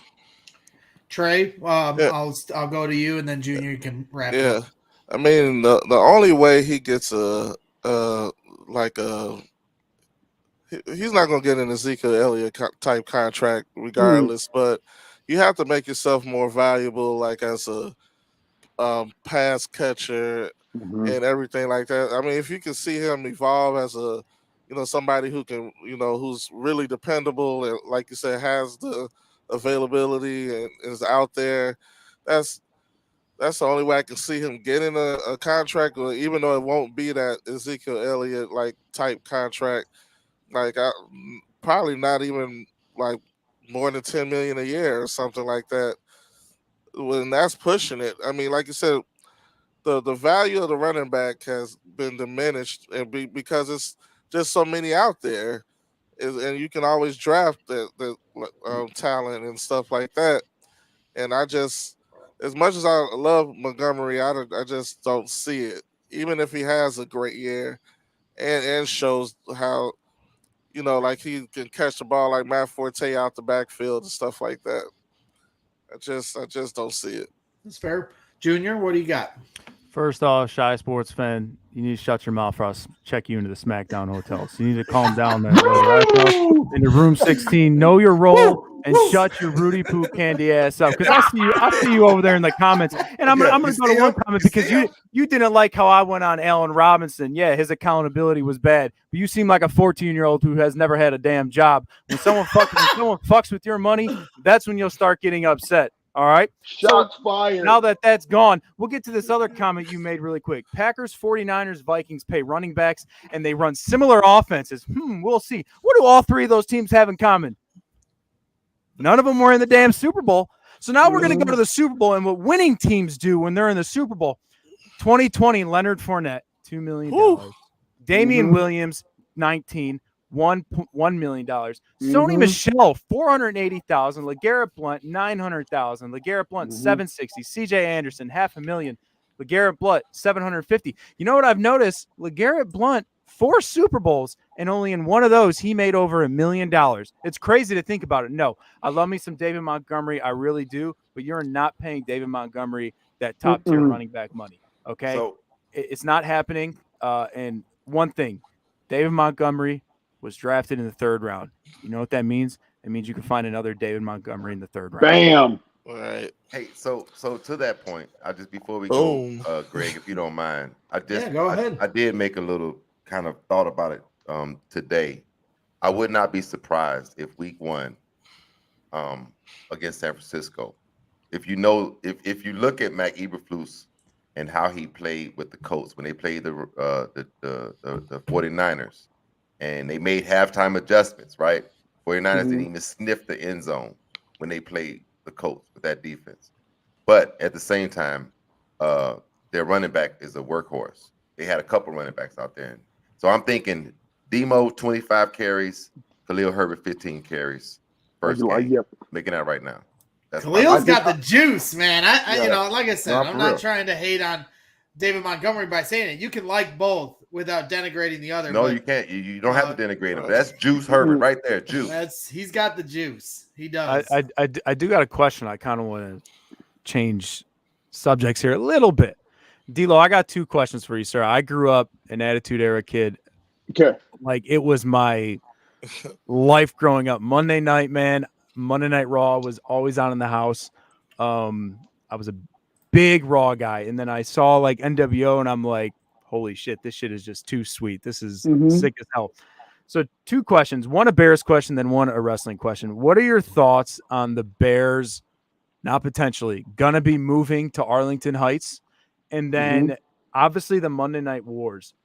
We all know it was a real thing, but how real was it? Like at one point, was the locker room with WWF afraid, like, holy shit, these guys are taking over the ratings, like we're gonna lose our jobs? Like how worried was it in the locker room? Okay, so I'll take the second one first. It was a real thing. When you see people leaving the WWF at the time and going down there and creating the NWO and this, oh my God, or then all of a sudden Goldberg hops up on the screen and now they're riding this momentum and they're going into bigger buildings. You're like, damn. And at the same time, we were down, and it was like, what are we going to do? And then all of a sudden, attitude kicked off. And I tell people all the time, like, if you take a match between myself and X-Pac on Raw, we weren't wrestling each other. We were wrestling the two guys who were on Nitro at the exact same time. We were literally comparing our matches to their matches, trying to make sure we were delivering a better product. So it was a real thing that we thought about every time we went to the arena. You thought about it every night. You thought, how can we go out there and do something better? And fortunately, we came out on top of that end of the stick. But there was some worrisome nights there. And now for the Bears going to Arlington Heights, look, I love Soldier, but I hate Soldier. I love going to see the Bears play. I don't like Soldier Field. I think it's a rotten building. It's got horrible parking. I don't like walking a mile and a half from the parking lot to get into the building. I think if the Bears can do something like the Cowboys did in Arlington, and where they are in that Cowboy Stadium area, where it's this whole downtown area, a dome stadium. Can you imagine a Super Bowl in Chicago in that stadium, what it would do for the city, let alone our backwards run like a mom and pop shop franchise? So I hope that they do the right thing. Don't just transport the spaceship to Arlington, build a nice facility, domed, and make it state of the art and blow everybody out of the water. So I am looking forward to the day when they're the Chicago Bears are out in Arlington Heights balling it out. It's going to be pretty cool going to a game in December, being able to wear a T-shirt. Yes, wear this. I don't like. Look, I hate the mystique of Bears weather. I don't like a damn cold. I don't want to sit in 40. If I wanted to sit in 30 degrees all day long, I'd still live in Chicago and sit in my backyard and watch the game. I don't want to do that. Yeah, right. I've been to 2 Bears games in Dallas. At that stadium, it is incredible. Be back there this year too. Yeah, they're right back. And I've been to Atlanta too with their new stadium, and man. And another thing they host at Dallas, new stadium is WrestleManias. DLo, how cool would it be to have a WrestleMania at the home of the Chicago Bears? Everything. WrestleManias would be amazing. The NCAA championship, the championship game would be awesome. The Final Four. Think about what you could bring to Chicago that you're off limits now because of fair weather. How much money are you losing to other cities because of fair weather? And one thing, everyone wants to talk about this fair weather. We should go look at our record in 2000. We stuck in the cold. We stuck in the cold. Fair weather. I just want to throw that out there for fair weather. All right. Trey and I have had a nice long show with DLo where we talked a lot about his wrestling career, and it was an amazing opportunity for us. Junior and Ray, obviously, I'd be remiss if I didn't let him get a few wrestling questions in before we cut you loose, DLo, unless you have to go, because I don't want to keep you if you do have somewhere to go. But I got a little more. I got a little bit more time. All right, we'll only keep you for a little more. I would say, too, with Ray's Juke Joint, it is a lot of fun, and maybe sometime we can convince you to hop into the spaces and hang out with the scumbags for a few minutes, because there's a few more that would love to meet your acquaintance. I've dropped in some spaces from time to time unexpectedly, so that's not a far stretch. Okay, cool. Ray, you got anything for DLo? Like I said, we'll keep them just a little bit longer. I do. So a little bit about myself and my love for wrestling, right? So in the Army, I was in the Army in the 90s. So all the guys, we would get off work and we would run back, to the barracks. We'd be back in the barracks before Monday Night Raw came on. So it was a real deep place in my heart. But then I had a daughter, and she was born, in 97, and so imagine your kid being a toddler, well, not even a toddler, let's just say a baby, before she's 1 year old, and she literally stops crying because wrestling's on. You feel me? So it's that deep with me and my kids. So that's I appreciate you and everybody that you was working with, and Mark Henry and all the other guys that you work with, in the WWE or WWF or whatever you want to call WWE now, for being just those heroes for kids because my daughter's still, she's gonna be 25 years old, and my other daughter's gonna be 20, and they still watch what you guys did, and they still go back and watch those matches. So it's just an honor to really speak with you about what you did in the square circle. So now, dog, I'll tell you this real quick. Let me jump in because I'll give you love back. If it wasn't for young men and women like you defending our country, giving me an opportunity to go out there and do the things that I love to do because of the freedom that you ensured we had, I wouldn't have had it. And as just as much as we are heroes to your daughters, you and your daughters are heroes to us because without you, we ain't shit. And I don't even curse on air. Without you, we're nothing. So I appreciate it. I'll give you that back. If it's not for you and the love of your family have for us, I don't have a job. So thank you. Man, that's really a big that's heartfelt. That's heartfelt. Thank you, DLo. But I do have a question, or maybe two. Go ahead. It's all right. So, having said that, I'm watching WWE now, and I'm still watching AEW, right? Mm-hmm. And it's like this big thing right now. But there is a term that I really don't understand what it really means. So, if you can give us a little insight into the world of wrestling, let us all know, what do wrestlers define a 5-star match as? Man, the term 5-star match is about as ambiguous as Matt Nagy's playbook. That all depends on the viewer and what you like. And you can have a match that's this luchador high flying match, and if you happen to like lucha wrestling, that's a 5-star match. And the same person might watch it and go, "What the hell's that?" Or you might watch a ground and pound, kick your ass wrestling mat move counter hold match, and you're like, "That's a 5-star match," and people are like, "That's boring." It's an ambiguous term, meaning basically, I like what I saw. It was better than what I saw last week. That's literally what the rating system is. That's like saying this football game is a 5-star game. It all depends. Some people like defense. Some people like offense. Some people like mud games. Some people like snow games. It's all depending on what you like. That's what 5-star means. It means absolutely nothing. Wow. Thank you. That's straight from the heart, honest. Right. So the follow up to that is with AEW, catching a little steam. Do you think that there's really going to be a split or maybe a coming together again? Like, do you see the Monday Night Wars happening again? In a weird way, I hope so, because if the Monday Night Wars happen again, then that's just the people who win in that are the fans, because they are getting the best of both products. And they're getting the absolute best of writing and wrestling and creativity, where when there's not this competition, companies tend to get lazy, because if they're the clear number one, well, they don't have to work as hard.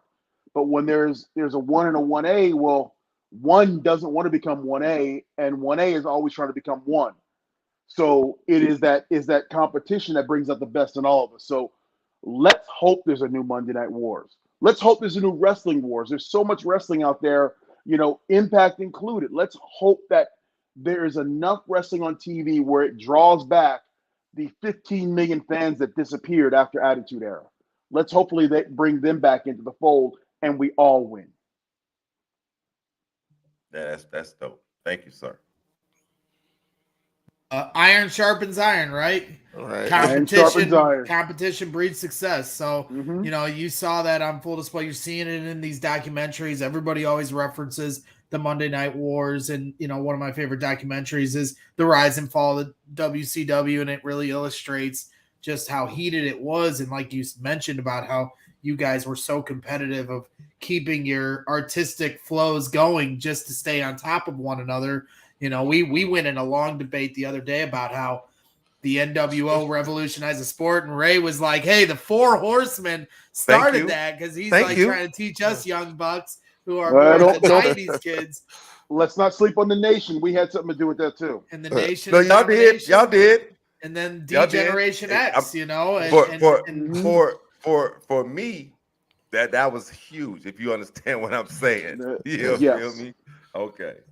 Junior, you got. I'm sorry, Trey. Go ahead. I don't mean to cut you off. Oh no, I'm just over here just enjoying everything. No, go ahead. I don't want to. I just go ahead, Trey. Yeah. When they was talking about like I would love to see like Monday Night Wars type of thing, but the way media is consumed is so different. So it's like you just hope that these other companies like flood the internet with their content, because that's what we consume. Most of our content is on our phones, and that's why I've seen a lot of really good impact matches, because the algorithms, they pop up what you like to watch, and you'll see it like a wrestling match, and I'm like, oh man, I remember this match. Like I remember one of the matches with DLo Brown and X-Pac popped up on my phone, and then one with him and Jeff Jarrett, Double J, and all that stuff. So it's like you want to see that. You just hope that they put the content out there and it's consumed and liked, and then that draws people to the TV, and to where you got 5 guys on here talking about it right now. That's how it spreads, and get out there. You create that interest with the good content and the good 5-star matches, so to speak. Now I know what that is. I'm like, The heel of our show has entered the chat. This is the infamous Will that we're talking about. His name's Liam Dutan on Twitter. But for those of you that put a name with the face here with his participant, he wants to know if this is the show where everyone agrees and is happy. So he's always critical of the content we put out here. Quickly, Junior, do you got anything else for DLo? We'll catch him down the road. I'll make this quick. Like Ray had said, I mean, I'm the child here. I'm not going to say my age because you guys are going to get a little upset. But growing up in the 90s, man, you ain't got a beard. I just saved it. I just saved it. And Ray, I shaved it because the White Sox are so back. Fresh slate going into the second half. Just shaved it. But anyway, growing up in the 90s, getting to see the Attitude Era, you got the Nation, the Ministry, DX. Like, my childhood is phenomenal compared to what kids get to see nowadays as far as with AEW, WWE, and any other promotion out there, So thank you. It was there's the photo right there.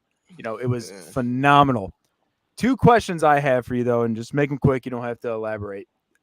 Your best match that you will always remember in WWF, and one of my favorite wrestlers, just a phenomenal technician, Owen Hart. How big? Everyone always says he was a ribber. How big of a ribber was he? Now, for people out there who don't know, that's someone who just likes to joke around, have a good time. How big of a ribber was he? I'll take the second one first. Owen was the biggest ribber on the planet, but nothing malicious. It was little ribs because he loved you.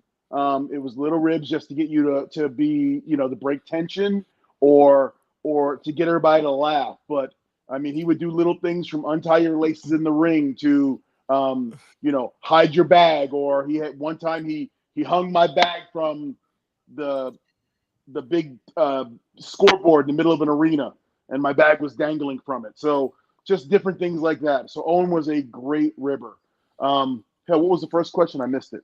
Oh, no. Your best match. Your best match. Oh, God. See, there you go. I already lost it. I have 2. My first one would be myself, Val Venus, SummerSlam 98, Madison Square Garden, European title. We loved that match as 2 young guys. They gave us 20 minutes to go out there and open up what was considered the most important pay-per-view in WWE history at that time, because on top was the first encounter of Steve Austin and The Undertaker. So that was a big moment for me.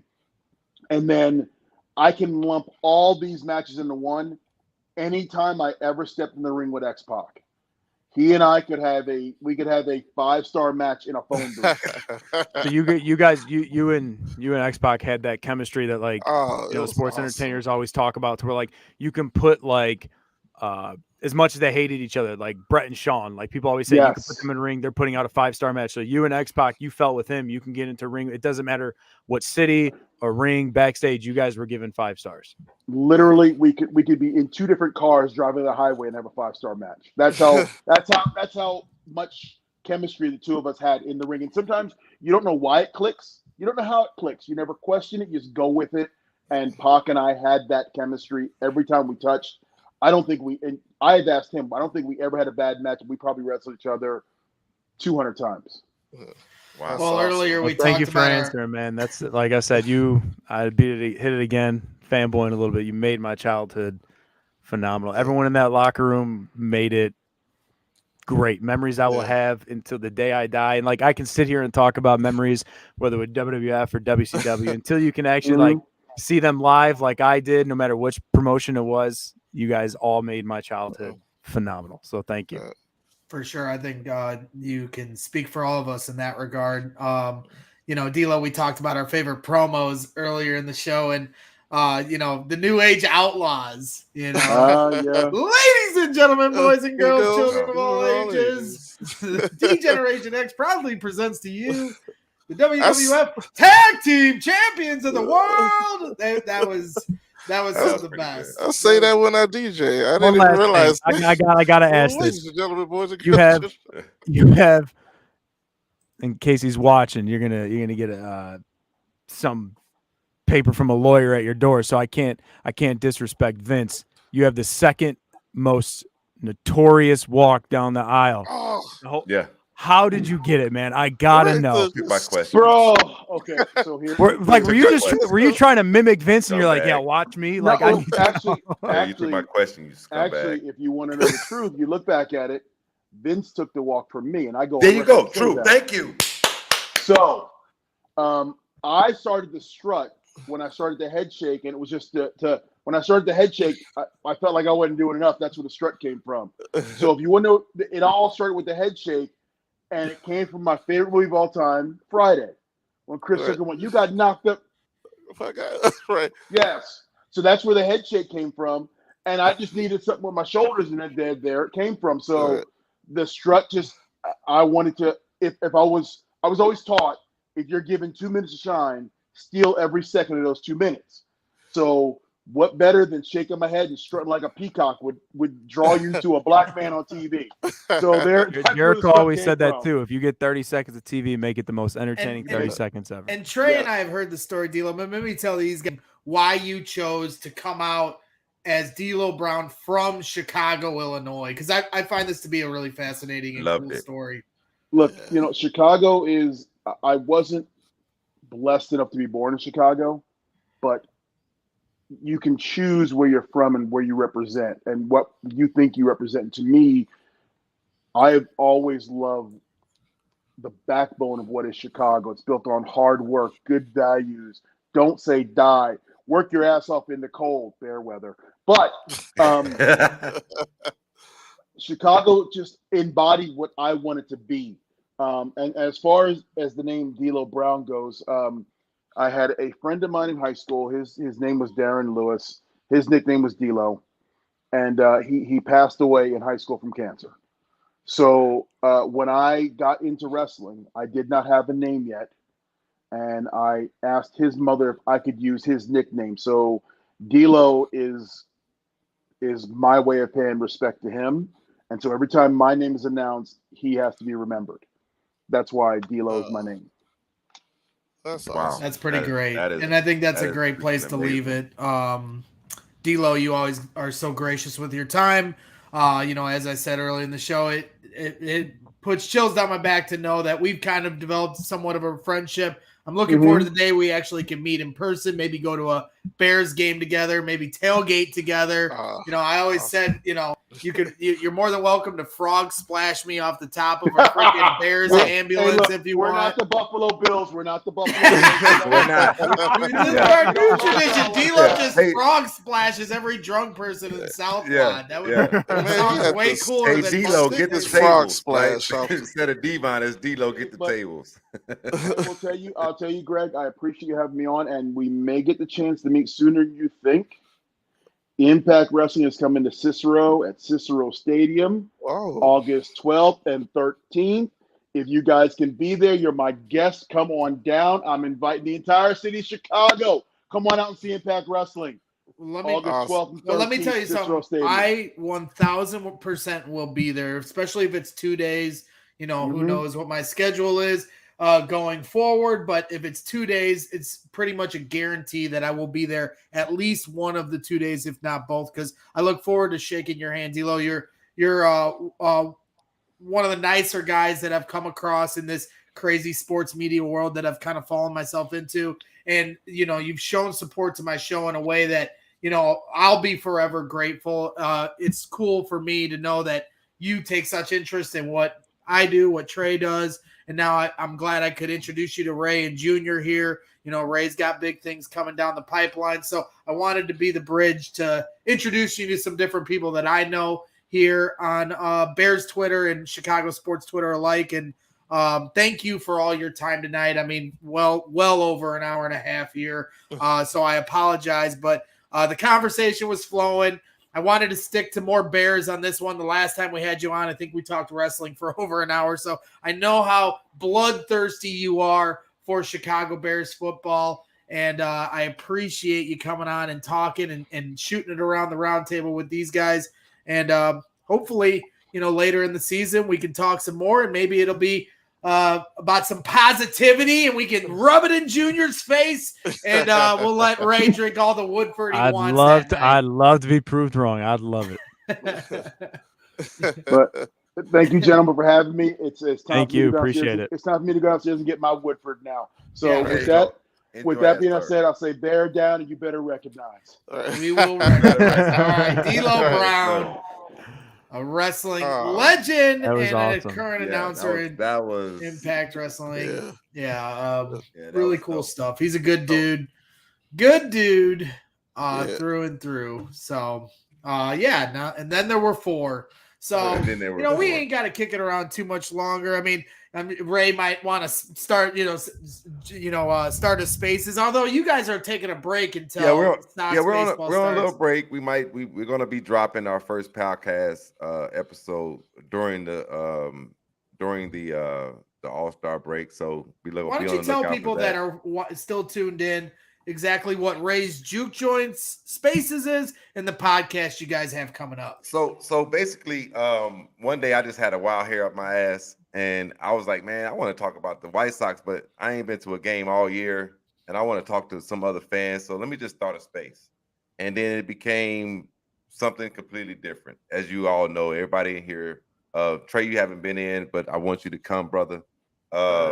And it became something that I didn't know it was going to become. And the Juke Joint is a name that we came up with between myself, Eric, and Elise.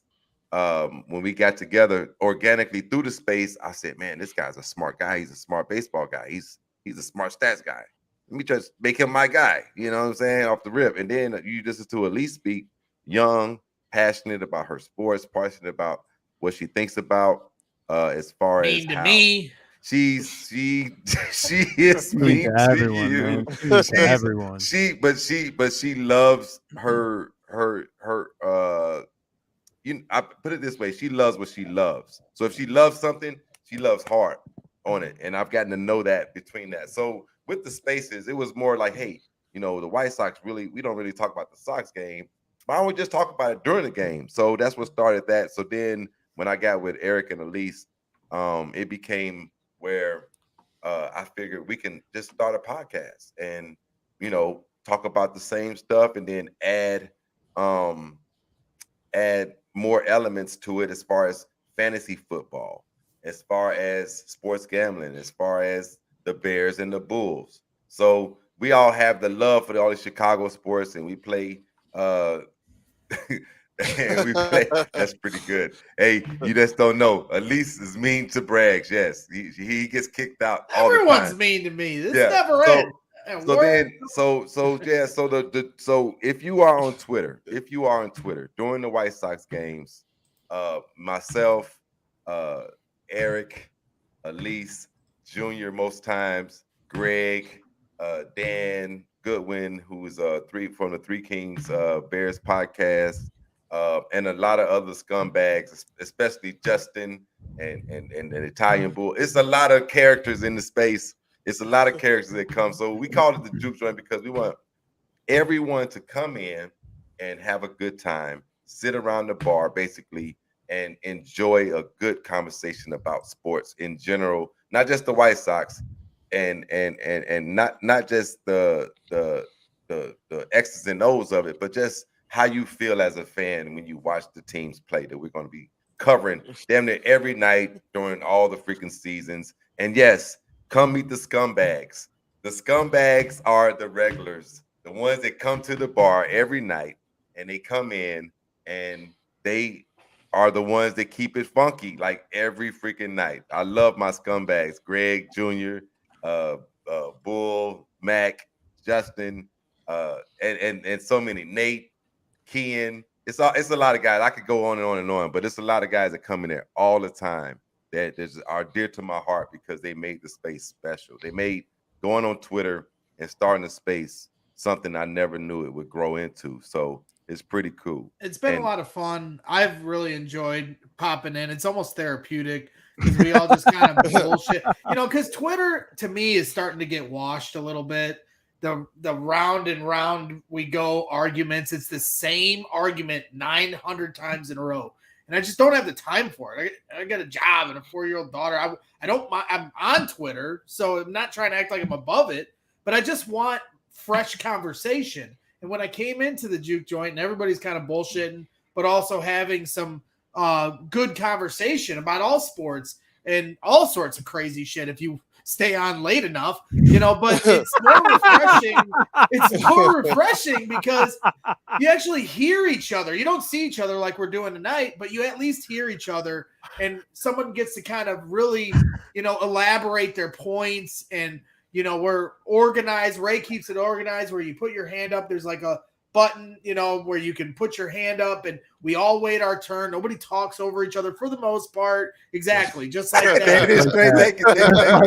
And there might be some times you're sitting there, you got your hand up and then you got to use your other hand to hold it up because you're waiting for a while. Exactly. And everybody does. And that's what I like about it. So if you're following Ray, and again, it's at _S_K_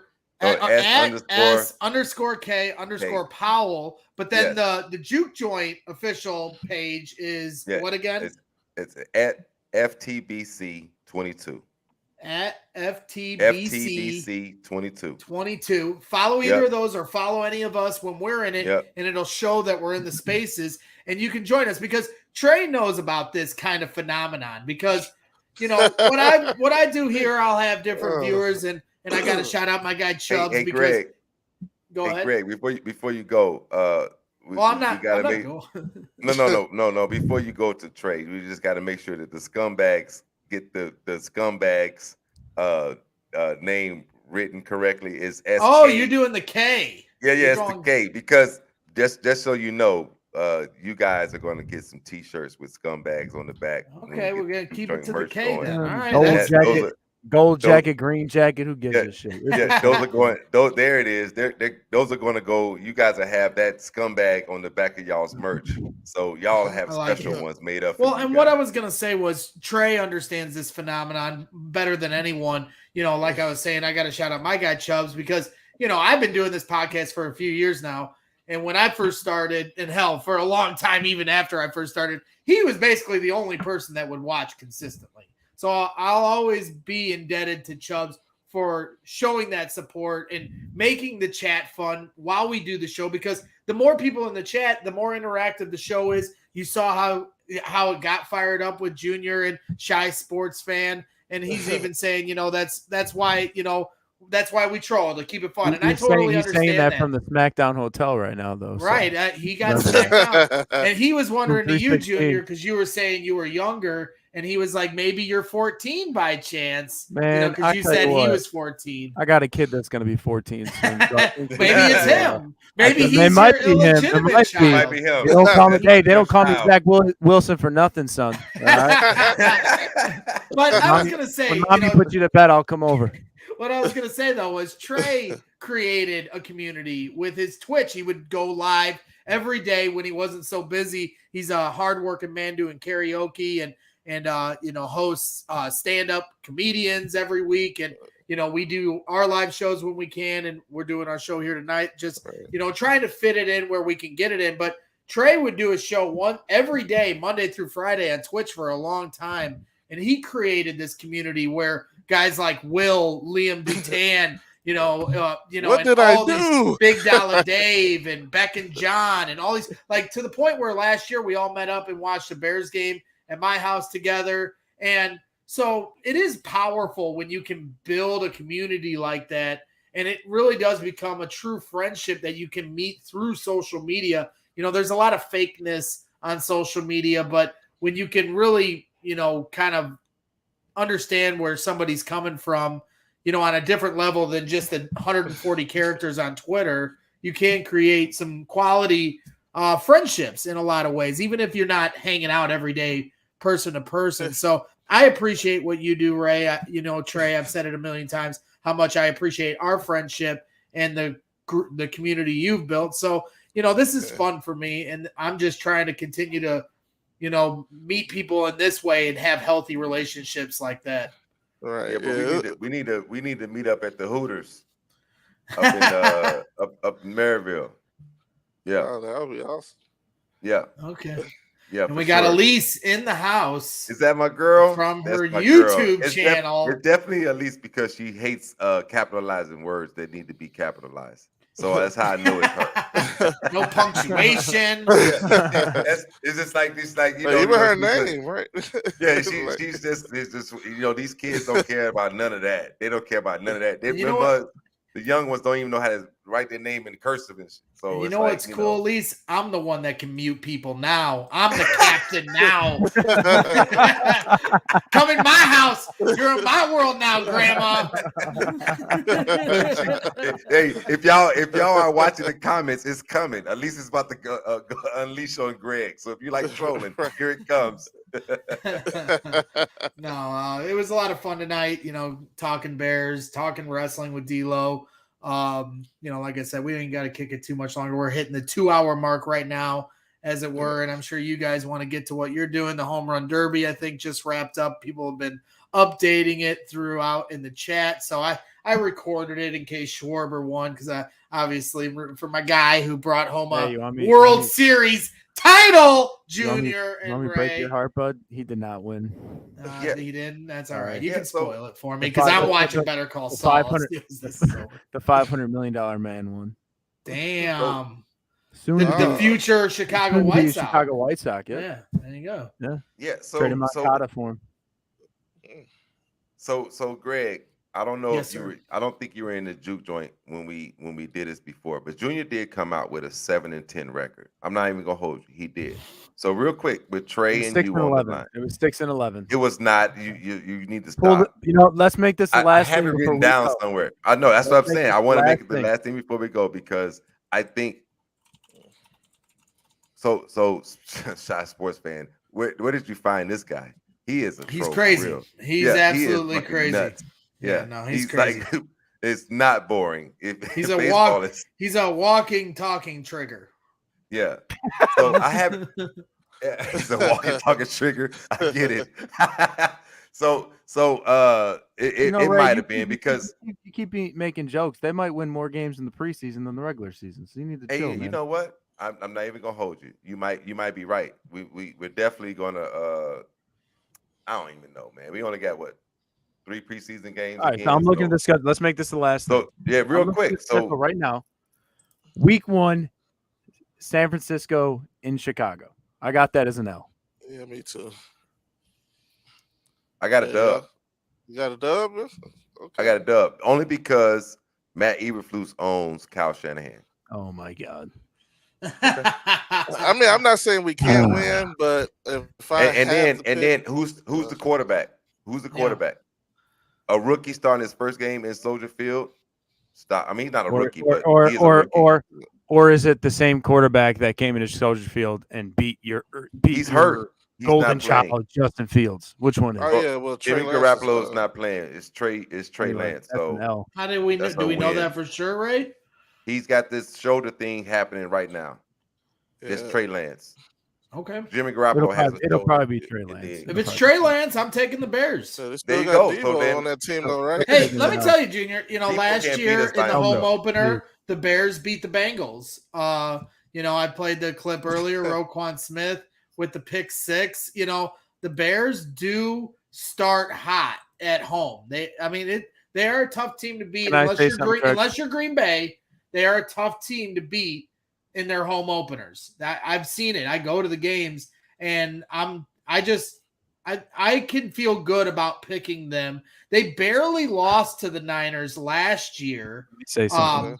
And they did not play well. They didn't force a punt. Yeah, they should have won. As the Trey and I great- went to that game. As the great, Yeah, we as were the there. great Hawk Harrelson once said, "Don't matter who you play, it matters when you play them." Exactly. If the Chicago Bears would have played the Cincinnati Bengals in Week 15, we'd have lost 50-5. But that's why there. Well, that's why they can there beat is San Francisco logic. in week fine. 1, right? But that's Fine. why there's logic I- to the Bears the beating the mentality, Niners. mentality I want you to have when we make these picks is if you were putting your hard-earned money on what team to win.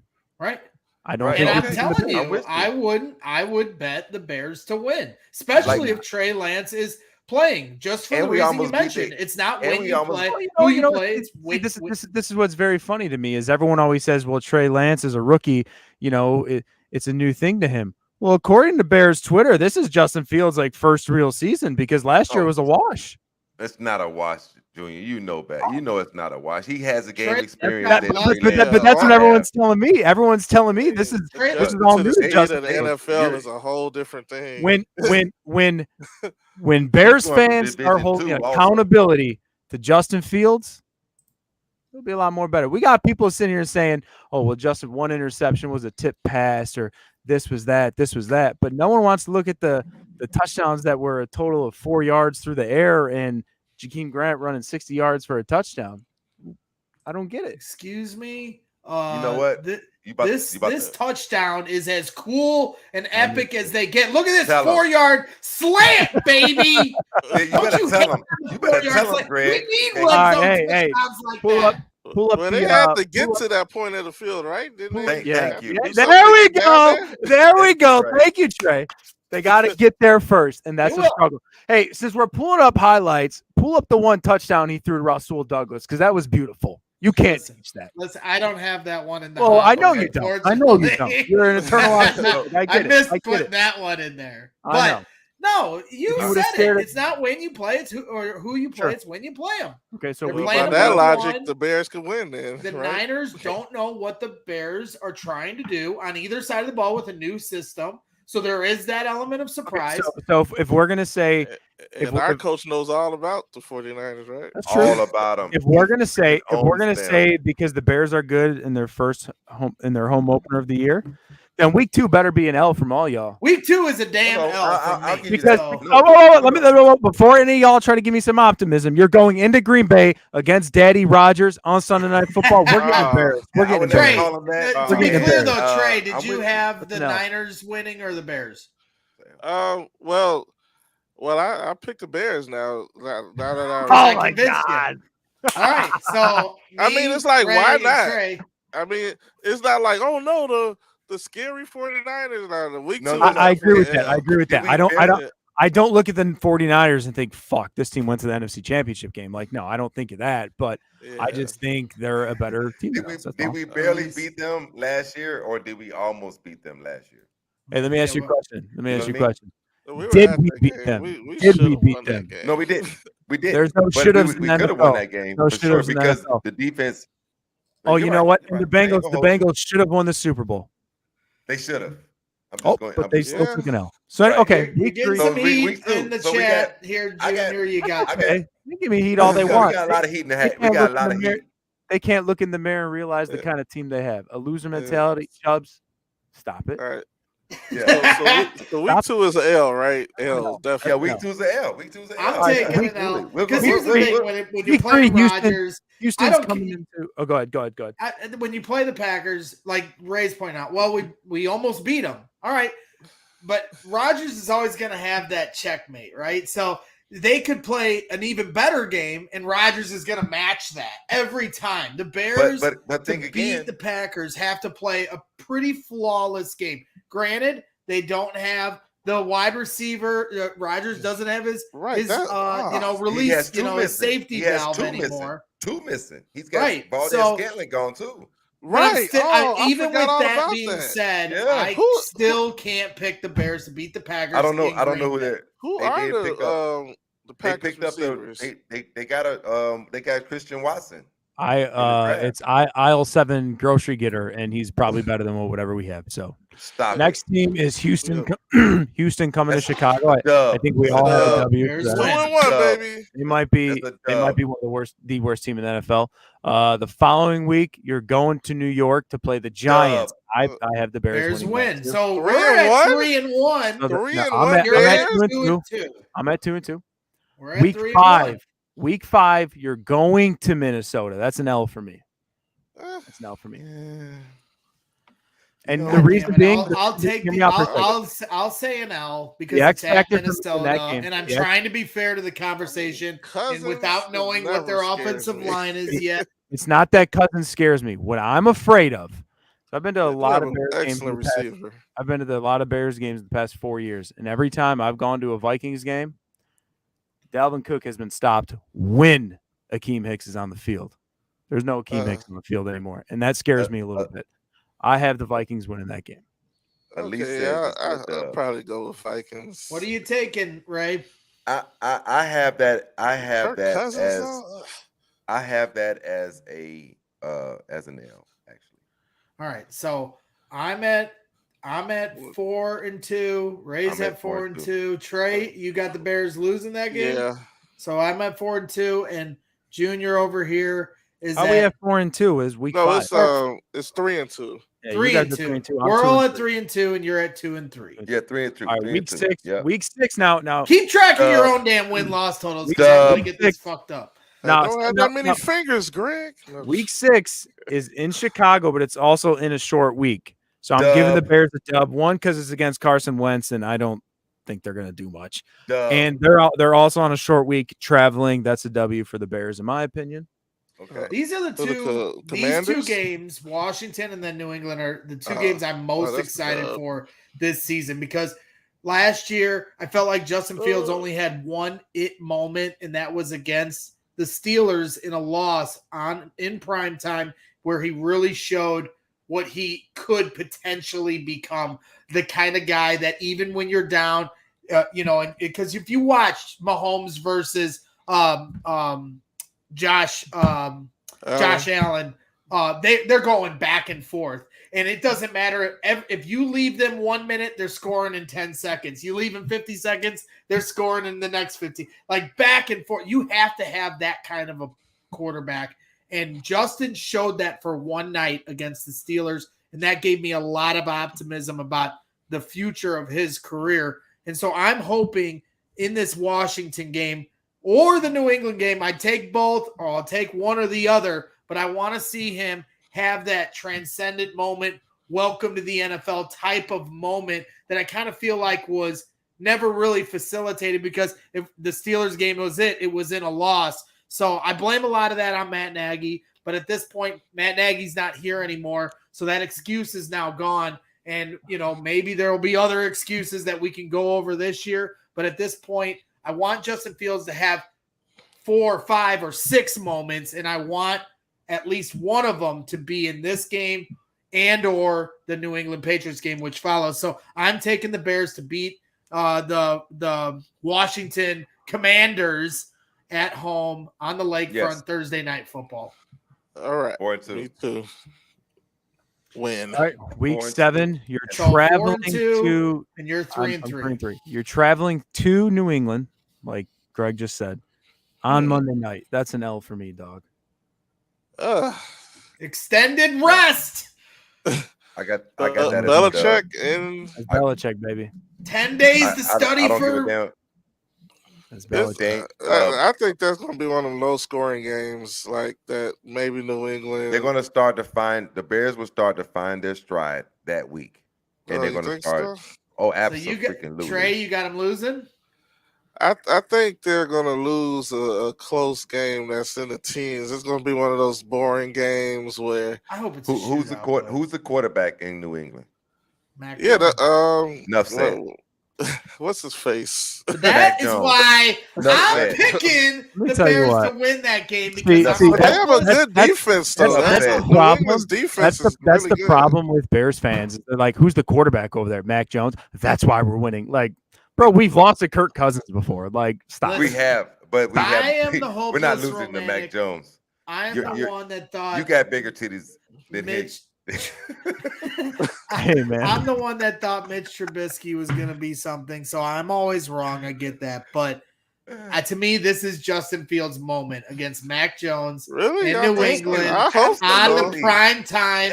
I think it's either Sunday or Monday night game. I think it's Sunday night. Justin Fields was taking over Mac Jones. They're always going to be compared. And I know Justin Fields has that competitive blood in him, a lot like Derrick Rose. And, I don't know what the offensive line is going to be. So I'm taking a leap of faith here. But if I have the Bears at 4-2 at this point, they have momentum going into that game. They have extra rest going into that game. And this is why I'm not just looking at the paper and looking at the players on the roster. I'm looking at the moment. And so if they are in that momentum swing, they're 4-2. Now they're playing the biggest game they played in years, on the primetime stage against Mac Jones, they're always going to be pitted against each other. I'm taking Justin Fields. I know they don't play each other. You play their defenses, and Bill Belichick is looming on that other sideline. You guys got your ticket to the most important game in February for the Bears versus whoever, because y'all got the Bears going to the Super Bowl. I'm sitting at 5-2 now. Stop it. I'm at 5-2. I'm at 4-3. I just think, but I think our offensive line gets exposed a little bit that game, and it's going to be like one of those. I'm at like those field goal games. It's gonna be one of those ugly games. So Junior's at 3-4, Trey's at 4-3, and Ray and I are drinking the whiskey, and Will is getting angrier by the second, knowing that we have this team at 4-2 or 5-2. Yeah. One went away from there, predicted a win total for the. So Trey, where you at now? Where you at now? I'm Trey? at 4-3. 4-3, and you're at 3-4, right, Junior? Yes, sir. Okay, Week 8 going to Dallas. That's an L. That's an L right there. It's an L. It's an L. I don't know. I'm gonna say we win that game because I'm my fucking God. You're going to it? Trey's going. Hey, if you're a good luck charm, you need to go to all 17. I'll buy you all 17 right now. Well, I am 1-1. Like first game. Remember when I think he threw like what's his name? What's his face? Who's an announcer now? And he's like super annoying. Romo. Yeah, Romo. Yeah. Romo threw like 4 picks. Briggs had a pick 6. I remember that game. Yeah, that's the game I was at. Great game. Lost my voice. I'm at 3-5. Hester had a touchdown. I was at that game as well. Week 9, Miami comes to us. That's an L. That's an L. That's where he loses me every time. Miami's a really good Tua team. Tagovailoa is going to come up. It's not really about the quarterback. They have a good football team. They're a good football team. You're just Miami again. They don't have problem with Bears fans. Don't have the same coach. Their coach is gone. Brian Flores is not coaching them no more. Thank you. Flores is their coach is gone. That's fine. That's true. Flores is gone. Here's Fields lighting up the third string Dolphins, so you better hold your brakes. Amazing. Hey, let me see. Hey, no. Actually, hey, play that one more time. I need to see that really quick. That was preseason. Oh wait, right? who is that? One more time. One more time, Braggs, please. Jesse James. Or is that Where's you, the corner? Junior? Where's the corner? Oh, right. The corner number 25 was on the sideline in street clothes. Xavier Howard. That's who I was looking for. What about this play? Look at this. The Dolphins, look at them falling all over themselves. They can't keep up with this kid. Oh, yeah. Yeah. Look at that. Let me tell you something, man. All I know is Brian Flores is not on the other side over there coaching that team. Wait, one more time. Let me see if Melvin Ingram was on the field. No, I don't see him out there either. That's crazy. Everyone's just in awe of Justin Fields' greatness. Man, look at how this lady he's got that aura around him. Like and like look Jordan. at how this lady just spawns up. Watch here. No. Anyway, I'm at 3-6. 6-3 on my end. 6-3. So the Dolphins are not going to be tough in Chicago in November. Forget about that. What's the date on that one, Ray? Because that's a good point. That is November 6th. It's still going to be warm around November 6th. Not for them. Not for them. To Atlanta next week after that. I don't say fair weather. All I know is that a welcome to the big leagues moment for Kyler Gordon on Tyreek Hill. Week 10, Detroit comes. Hold on. I didn't pick. But I do have the Bears losing that game. So I'm now at what? 5-4. No, we're at 6. How many games have we played? 5-4. Yeah, we're both. Oh, you're at 5-4. Oh, you picked the I had L them for that losing one. The week before. I got them losing. 5-4. To who? The Dolphins or to the Cowboys? Dolphins and Cowboys. You got them losing to the Dolphins. I'm sorry, home. They lose to the Cowboys. Okay. Now the momentum slips a little. All right, I got you. They come back home and lose a close one. So are they going to go on a Fucking slide and lose Parky to the comes Lions back that in next and week? Goinks it or some crazy shit happens. They lose 5-4. You can't so win them all. All right, so you got week Do they 10. stay on the slide? Week 10 at the Lions. Or the Lions come here. Detroit comes to us. I think that's a dub for all of us. Dub.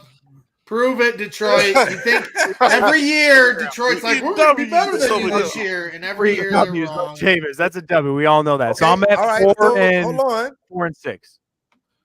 So you're at 4 and 6. That I'm at was that 6-4? Yeah, I think I'm at 6-4. I'm at 6-4. I think you're at 7-3. No, you're at 7. I'm at 7-3. Yeah, you're 7-3. You're fucking Woodford Reserve. Chugga. Getting you to that level. You are drunk. I'm not. I'm 6-4. I got them beating Detroit. It's at home, right? Okay, Week 11. Yeah, at home. It doesn't even matter. Yeah, Detroit. Look, we're going to. But 40 minutes ago, Detroit was this great team because they got a new winning culture and everything. They still lose. Hey, well, according to Ray's terminology, we almost lost to them. So maybe they have this mindset that they can beat us now. So we've been almost losing to them for how many years?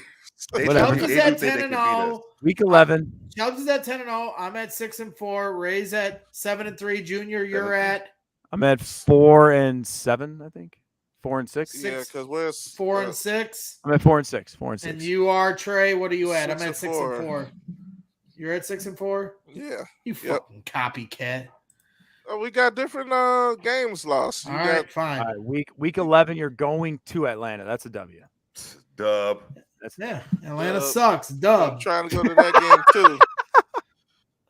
I'm trying to go to that one too. Yeah. Week 12. There'll be a lot of Bears fans there too. That's something you also always have to take into account when the Bears go on the road to places like Dallas and Atlanta and some of those cooler stadiums. Bears fans show up, especially if they're not sucking. Week 12, you're going to New York in Jets weather.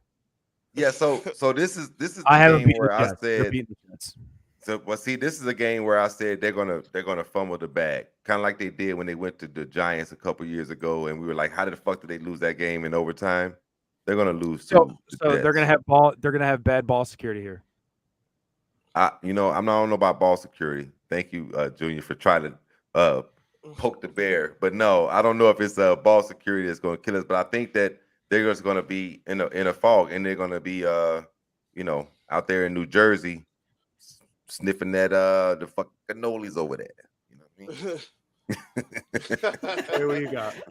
I've got the Bears beating the Jets for forgive me, but Zach Wilson, I'm not a big Zach Wilson guy. He's like Kyler Murray, Kyler's had some good moments, but also can be limited with his size, and you can only run around so much for dear life and huck it and chuck it, and that's kind of what Zach Wilson does.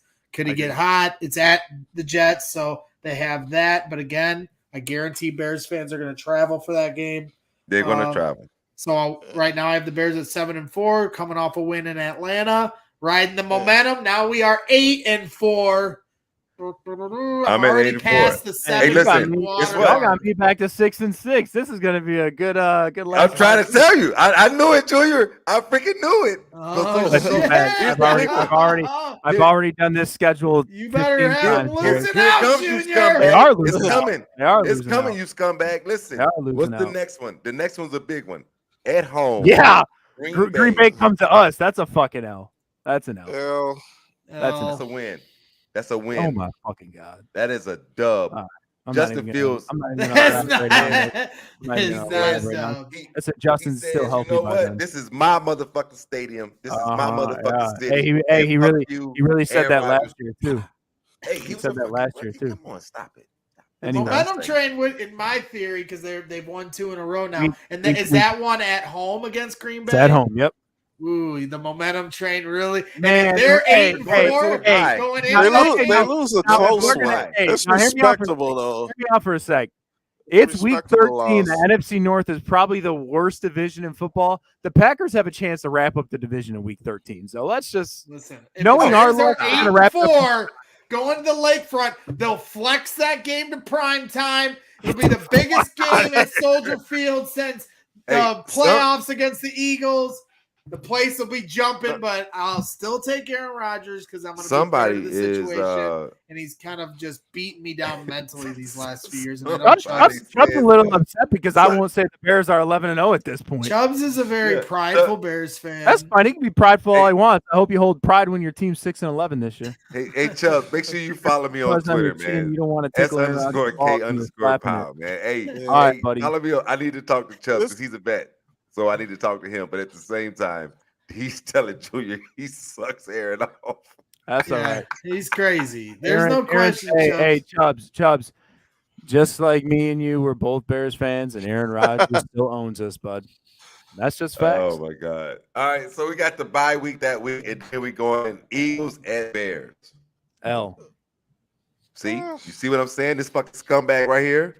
Eagles at Bears. Eagles at Bears. That's that Eagles. I'm at 8-5 now. The Eagles are going to be better than most. Eagles next year. They just got the wide receiver from Tennessee, AJ Brown, big time talent. They got a lot of speed if he can stay healthy. I'm not a big Jalen Hurts guy. My buddy on Twitter, B Schultz, is a fun Bears follow. Has some good opinions and thoughtful opinions on the Bears. He's a huge Jalen Hurts guy, but I have a friend that's a diehard Eagles fan, so I somewhat follow them closer than you would typically as a Bears fan. And I'm not that impressed with Jalen Hurts. I feel like he underthrows a lot of passes. I understand there's times where, players don't come down with the catch and he makes a good throw, but I don't think the arm talent is completely there with Jalen. Jalen certainly can run with the football and he can make some passes. That being said, it's at home. This is so tough because that would be in my world of 8-5 right now. Just coming off a loss. It's kind of money on the table time. I want to talk myself into a win, but I'm going to take the Eagles at 8-6. I'm pathetic. You're going to take the Eagles. Hey, Chubbs. I'm taking the Eagles, and I'm following my record at 8-6. Tell him quit sucking Aaron Rodgers nuts. Jalen Hurts is nuts, whatever you want to say. How dare you, Bragg, say they're going to lose? How dare you? All right, next. So wait, I'm at 8-6. Ray, you're at what? I'm at 10-4. No, 9-4. 9-4. I'm at 6-8. No, because we're at an even number right now. It's 8-6. Oh yeah. Oh no, I had a loss in there. The Jets lost. So yeah, 9-5. 9-5. Trey. I'm at 8-6. 8-6. Fucking copycat now, Junior. Junior, right. what are you at? 6-8. 6-8. Okay. Week 16. The Bills come in here and fucking destroy. That's a win. That's an L. Oh my fucking. Okay. Who are they playing? He said Bills. Bills I mean, I home. was That's looking. an L. Yeah, that's an L. It don't matter if we're playing in fucking Puerto Rico. That's it don't matter where we're playing now. Look at all it took for Mahomes to beat Josh Allen and the Bills in the playoffs last year. Hey, Liam, I'm gonna say whatever I want to say. I'll make another meme out of you, so you need to chill. Hey, Chubb's sitting here saying in the chat, I know Greg, and every week he'll say going to win and make a case why they're going to win. I can find a way every week to tell you how 100%. They can win. See, okay. Right. See, but let me hold on. Let me finish here.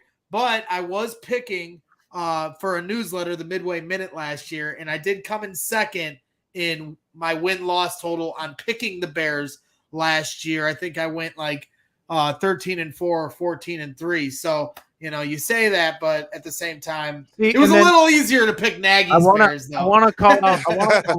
I want to call out Chubbs here because again, this is what Bears fans love to do, right? Josh Allen also lost his offensive coordinator. I mean, these coaching losses matter to these quarterbacks, but we have the Bears winning games they shouldn't win when they're on a first-year coaching regime. I'm so confused by that. Yeah, so I think Josh Allen knows what he's doing by now. Yeah. That's what I'm getting at. Is please don't say like, oh, Josh Allen lost his quarterback coach, and then say Justin Fields is gonna like take this brilliant step to a top 5, top 10 quarterback with Luke Getsy and Matt Eberflus at the helm. Just be a little realistic. Yeah. And if Josh Allen can't play that week because he's too scared to come to the lakefront, they don't have Mitch either.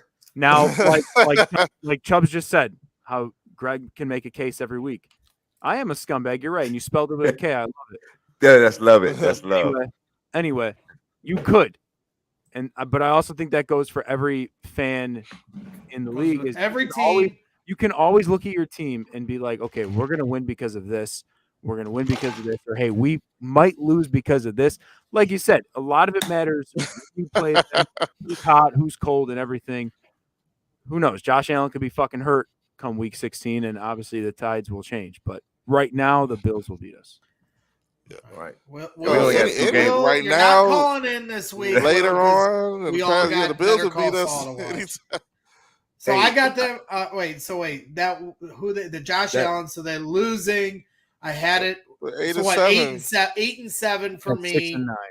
8-7. 8-7. 8-7. 6-9, and Ray is at 9-6. I hope Ray's find your way to 11. Hey, look at next week. Look at the next week. Who do we play the next week? Detroit Lions. We're taking 10-7. Dub. I'm telling y'all, it's 10-6. Look at this scumbag. I'm not being a scumbag. Oh my God. He's picking the Lions. Yeah. I mean, but what's your reason? What, just because? What? We're traveling, and since every other Bears fan and Ray over here wants to say, well, did we barely lose to them or did we barely beat them? We barely beat Detroit. So if we go all the time, though, we barely beat them. We barely beat them. And you know what? Listen, see, that's the thing is like you could, and we said it an hour ago. Detroit was in just about every game last year, and they played hard every single. Hold you. They were. And you know what? You know what? If you want to say they're going to play hard every single game like they have been, it's also a division game. I don't care if you're 2-14. That last game of the season, if it's a division game, you're going to play your fucking ass off. It means something to you to be able to talk shit to your division opponents and be like, yeah, well, I beat you. Detroit's going to beat us in week 16 or week whatever it is, week 17. I don't know. Hey, Greg, what you got for that one, Greg? I got the Bears winning, so now I am at 9-7 on the season. You are at 9-7. Yes, you are, my friend. Yeah, fuck the Lions. I'm not picking the fucking Lions. At least that's Detroit is not good. I know you root for everything Detroit, but the Bears are not good either. So just look at Montgomery bowl over the entire Detroit defense. If I had to put money on, like let's run them. I would put my money on the Bears to beat Detroit every time. Fair enough. 9-7. All right, so we got one game left, guys, and right now I'm sitting at 10-6. So that's week 18. It's in Chicago. That's a fucking win. God damn you, Junior. Minnesota is going to be playing for something. That's a backwards L.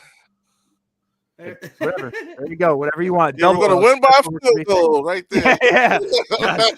Sure. No. Minnesota, I think, is going to be playing for something. I think they're going to be in the wild card hunt just about the whole season.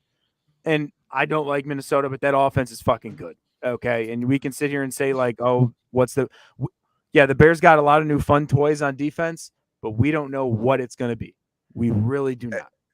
There's a lot of kids on that defense. When you look at that secondary, sure, Brisker and Eddie Jackson can have a good season. And I've said it before in the spaces. I've said it on my own podcast. Yeah. You're going to have weeks where quarterbacks cannot throw against this secondary. And then you're going to have weeks where a quarterback's going to come in and there's 350 yards. So I have them losing. I do have them losing. Okay. Well, I don't know why you think they're so good. I don't know why you think the Bears are so good. Their offensive line's unproven. Holy shit. This is what I'm getting at. Look in the mirror and realize who your team is. You don't even know who's starting at right guard. You know who's going to be your starting right guard? Fucking Dakota Dozier, the same guy who got cut from Minnesota. He's hurt. Oh my, yeah. Well, he'll probably still start. It doesn't matter. It's going to be your boy Sam Mustapher. That's not my boy. That's Colin's boy. That's Colin's boy. So you got him finally to 11-6, Ray. I did. Junior, you got him at. How did they finish the season for you, Junior? 6-11. 6-11. Yeah, losing 5 straight. Now I'll say this because everyone, and I know Elise, I want you to hear this, sweetie. I know everyone looks at me and says, Justin Fields, you fucking hate. You can't find one tweet. You can't find one soundboard or anything like that. Me saying Justin Fields is a bust, a bum, trash, or anything like that. Except right now. I do. No. Hey, calm down, man. The tweet I saw earlier of ESPN saying he's going to lead the league in interceptions. That's not happening. That's not happening. I do think Justin Fields takes a step in the right direction. I'm not going to say he takes that step because I do think he does need a year with this offense, with these weapons. But I think if I'm taking anything out of this, I think Justin Fields puts the league on notice. Please record this so you can send this to Dan. This is all recorded. Justin Fields puts the league on notice and shows that he's here to fucking bring that Lombardi back to Chicago whenever it may be. I do think he has the it factor. I think he has the talent. I just want to see consistency. All I want to see. That's all I want to see.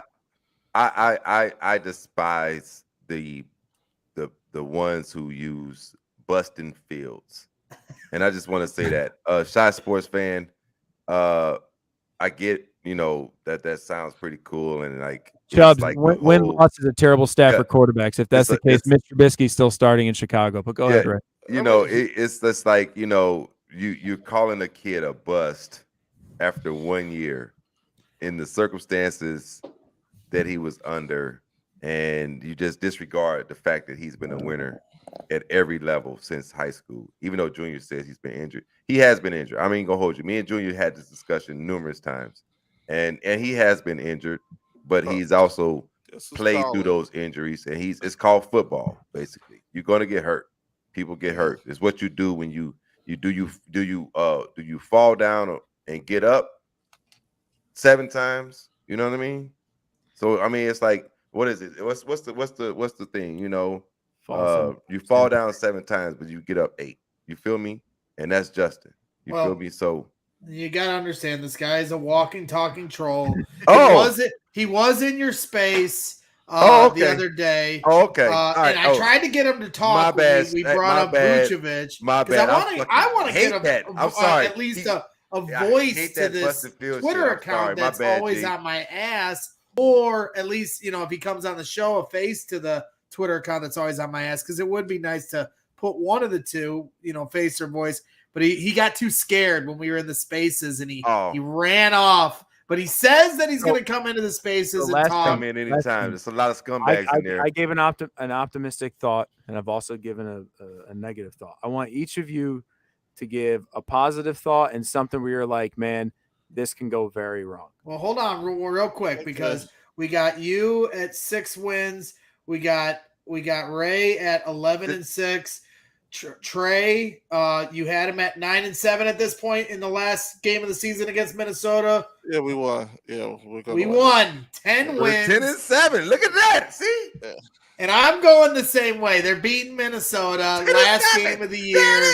I just don't have it in my heart to pick against the Bears to close the season at home against Minnesota. And you like that, Kirk Cousins. I will say I was getting a little saucy picking the Bears to win back-to-back against Washington and New England. So I have them at 10 wins.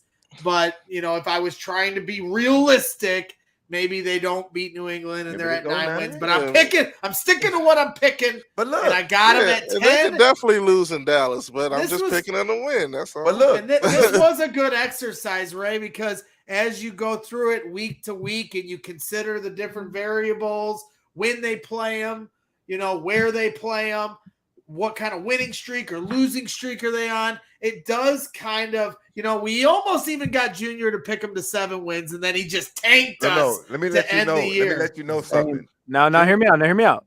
Like we had said a little bit ago, I have them at 6-11, but like Herm Edwards says, there's between a 7 and a 10-win team is 5 plays. Something can roll their way. There's always one game a year for every team that you're going to win that you shouldn't, and there's always one game a year most of the time that you're going to lose that you shouldn't. So again, they can win 7 games. They can win 10. I have them today at 6-11. And I think we can all agree that there we go. If there is those 5 games that are, determined by 1 or 2 plays, those are going to be determined by whether or not they're wins and losses by how this offensive line comes together. If it doesn't come together, they're losing those games. If it does come together, they got a real puncher's chance to surprise some people this year. And that's why I don't begrudge anybody for being optimistic. I don't begrudge the cynicals like Junior over here, because you can also understand without knowing what their offensive line is going to be. I like that word. In the depth, the guys get injured. Wide receiver depth is an issue. If one of these guys go down, God forbid, if Darnell Mooney goes down, they're in trouble at the wide receiver position. So you just don't know. Zack Pearson, who from the Bear Report, was on with us earlier tonight.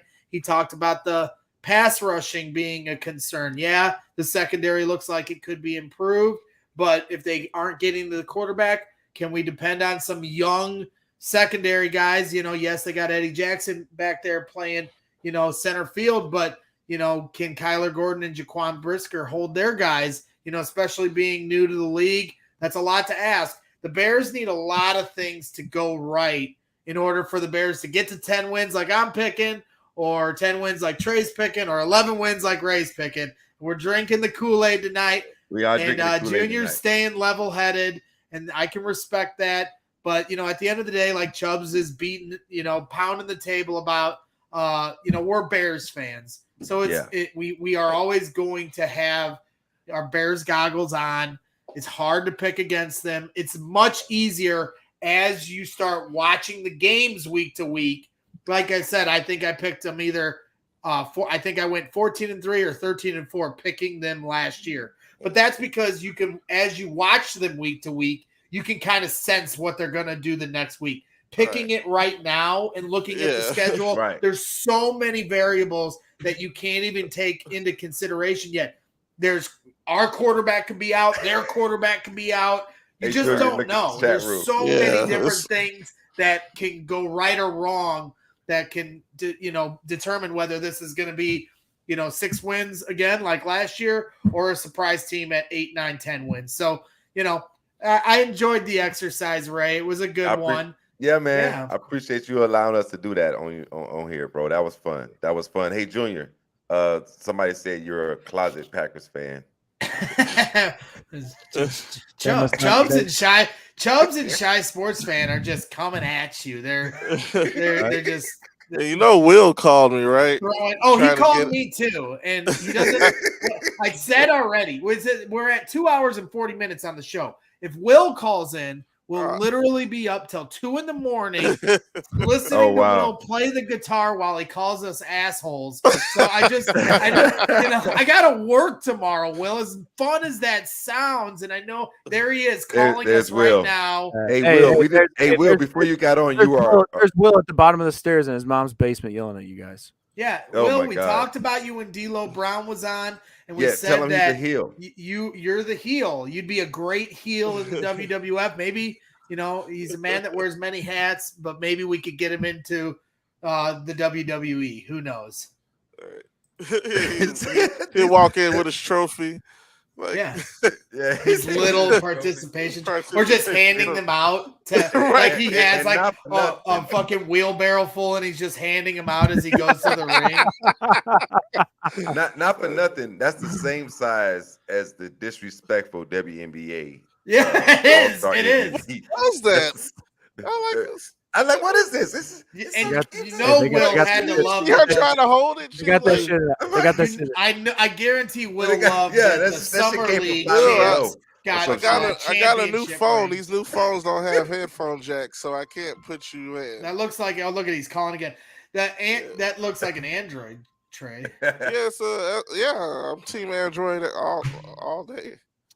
All right, well, let's wrap this baby up. We're sitting at 2 hours and 40 minutes. Ray, once again, final thoughts and let people know where they can find you, and maybe a quick rundown on what you're up to as far as the Ray's Juke Joint.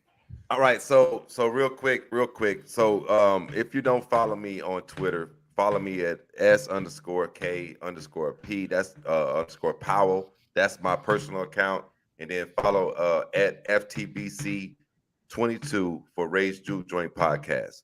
And so during the White Sox games, if you're watching the White Sox, if you're a White Sox fan, you ain't even got to be a White Sox fan. You really don't. Yeah, just be a sports fan in general. We do have a Cub fan limit in the Juke Joint. It's a 2 Cub fan limit. Oh wow, really? Yeah. Only 2 Cubs fans get a microphone at a time. They're gonna have to change that though, Trey, because there's more and more people coming into the spaces. Nightly. Right, but it's a 2 microphone limit for the Cubs fans. So y'all only get 2 microphones. There you go. So that's it. So 2 microphones for you. So many Cubs fans can come in as you want, but there's only 2 of y'all gonna get to speak, and it's gonna rate the rest of y'all that whole time. But having said that, come into the space, have a good time, enjoy sitting around the bar with the scumbags while we talk sports, man. That's really what it is. And then be on the lookout for the first podcast drop ever from Ray's Juke Joint. Myself, Eric, and Elise, we're going to be dropping some heat real soon this week. It'll be on all the platforms. Maybe not Apple this time. I'm waiting on the authorization, but definitely Spotify, Anchor, or whatever other things that they put out right there. So be on the lookout for that. Sounds good, and I'll definitely promote it on my channels. And if you ever need any help or advice, just let me know. Although I don't know what I will reach out to you. I don't know half of what the fuck I'm doing, but I'll give you whatever I know. I'll reach out to all you guys. Junior, final thoughts and where people can find you and what you're up to in the podcast world. Yeah, so this was fun. This was actually a lot of fun. Like I said earlier with DLo Brown, like that's someone I grew up watching every Monday, like going to school, racing home, play with the friends, and then at 7 o'clock, like I was tuned into TV, watching Nation Domination, DX, all that. So that was cool. Sitting here, bullshitting with you guys, shooting the shit, talk about the Bears. Always fun to talk about the Bears. 90% of that. Everyone, see, that's the thing. People don't know I love my White Sox, but I love my Bears even more. I know people hear my takes and they're like, this guy's crazy. I try to be as level-headed as possible. I'd like him to go 12-5 too, but I just don't think it's possible. As far as where I'm at Bad Guy Radio. We're on Apple, Spotify, Anchor, everything. Go follow us at Bad Guy Radio. Who is that? Is that Will? Is that the one in his mom's basement with the little participation trophy? Is that him? Yeah, that one, definitely Will. That's definitely Will. I'll tell you what, man. I got some stairs at the bottom of my basement. You give me $100 a month for rent. You can come take as many selfies as you want at the bottom of my basement, right? Anyway, yeah, follow us on Bad Guy Radio. It's a lot of fun talk. Who called me King James? Your mom. But anyway, this is fun. I want to do this again closer to Bears season, get a better perspective.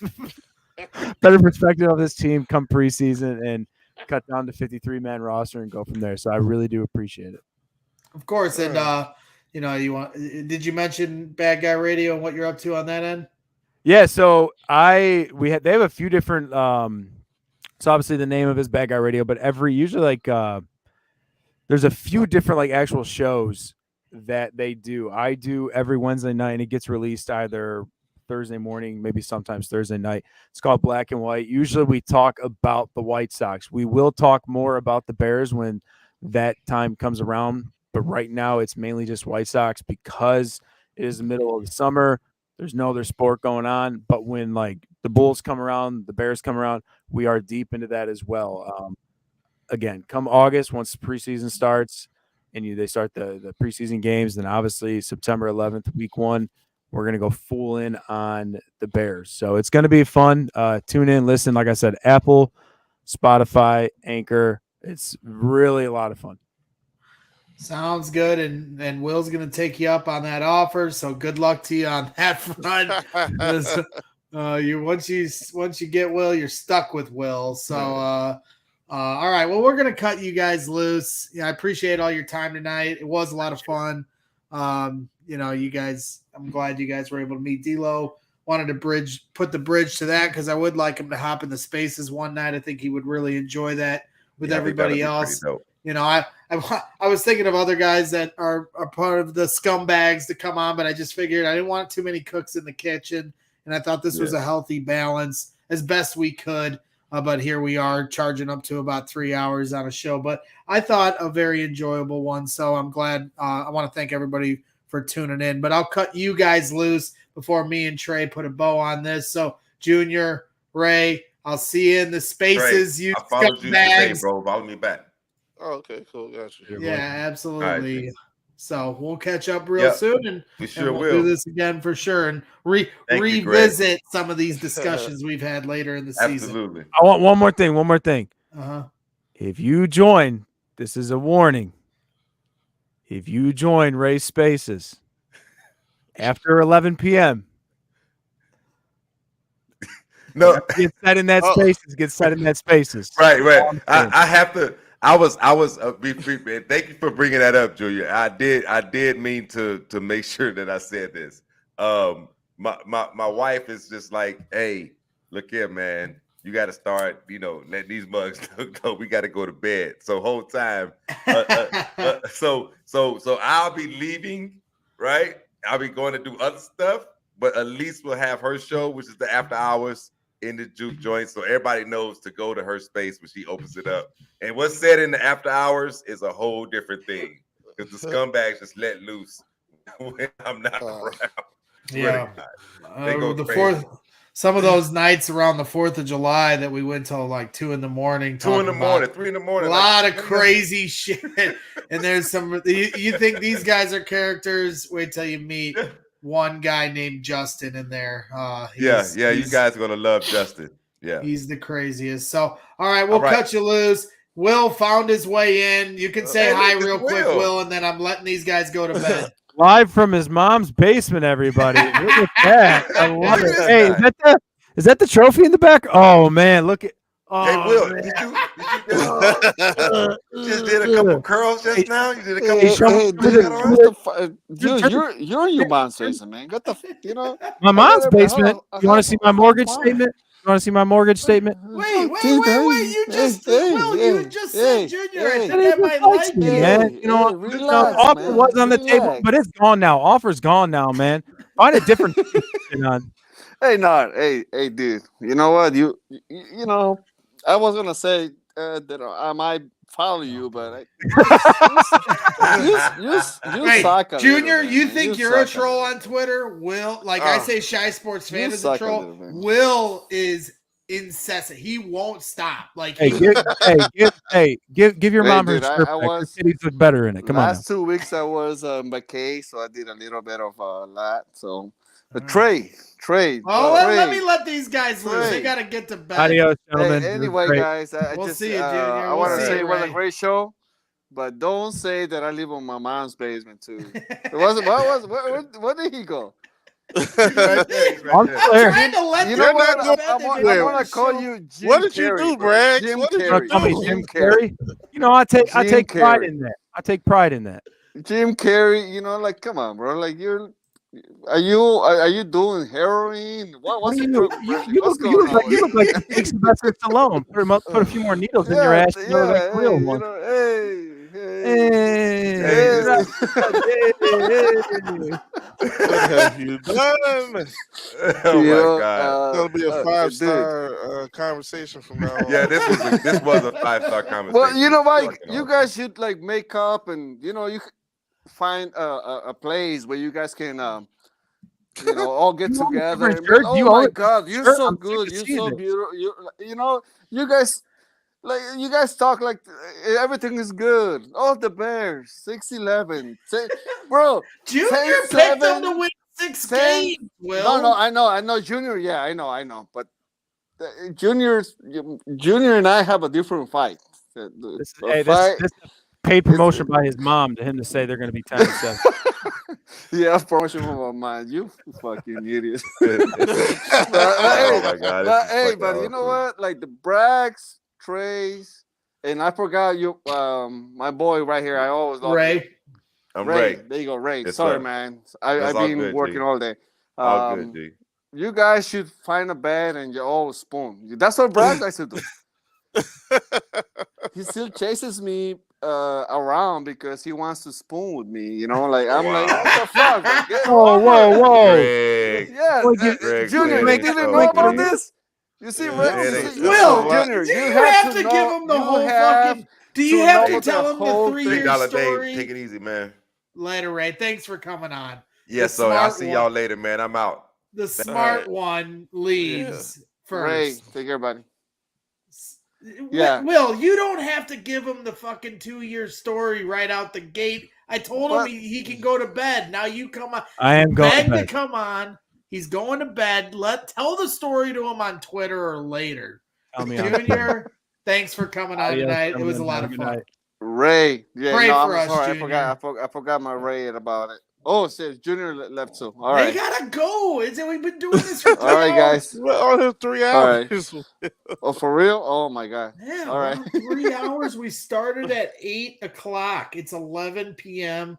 I got these big ass stone delay. You send me the link to come on, bro. You send me the link right now. You texted me and you said, give me 5 minutes. And then you start telling fucking Junior about our life story. He doesn't want to hear about how you lost a bet and how we have to spoon because you lost the bet. He doesn't need to hear because like there's so much to that story that would take over 5 minutes. No, I got you, bro. Anyway, too, I'm out, bro. I gotta take care of business. This is amazing. Hey, if you're really out, you get a participation trophy for that. All right, no. I love you, boys.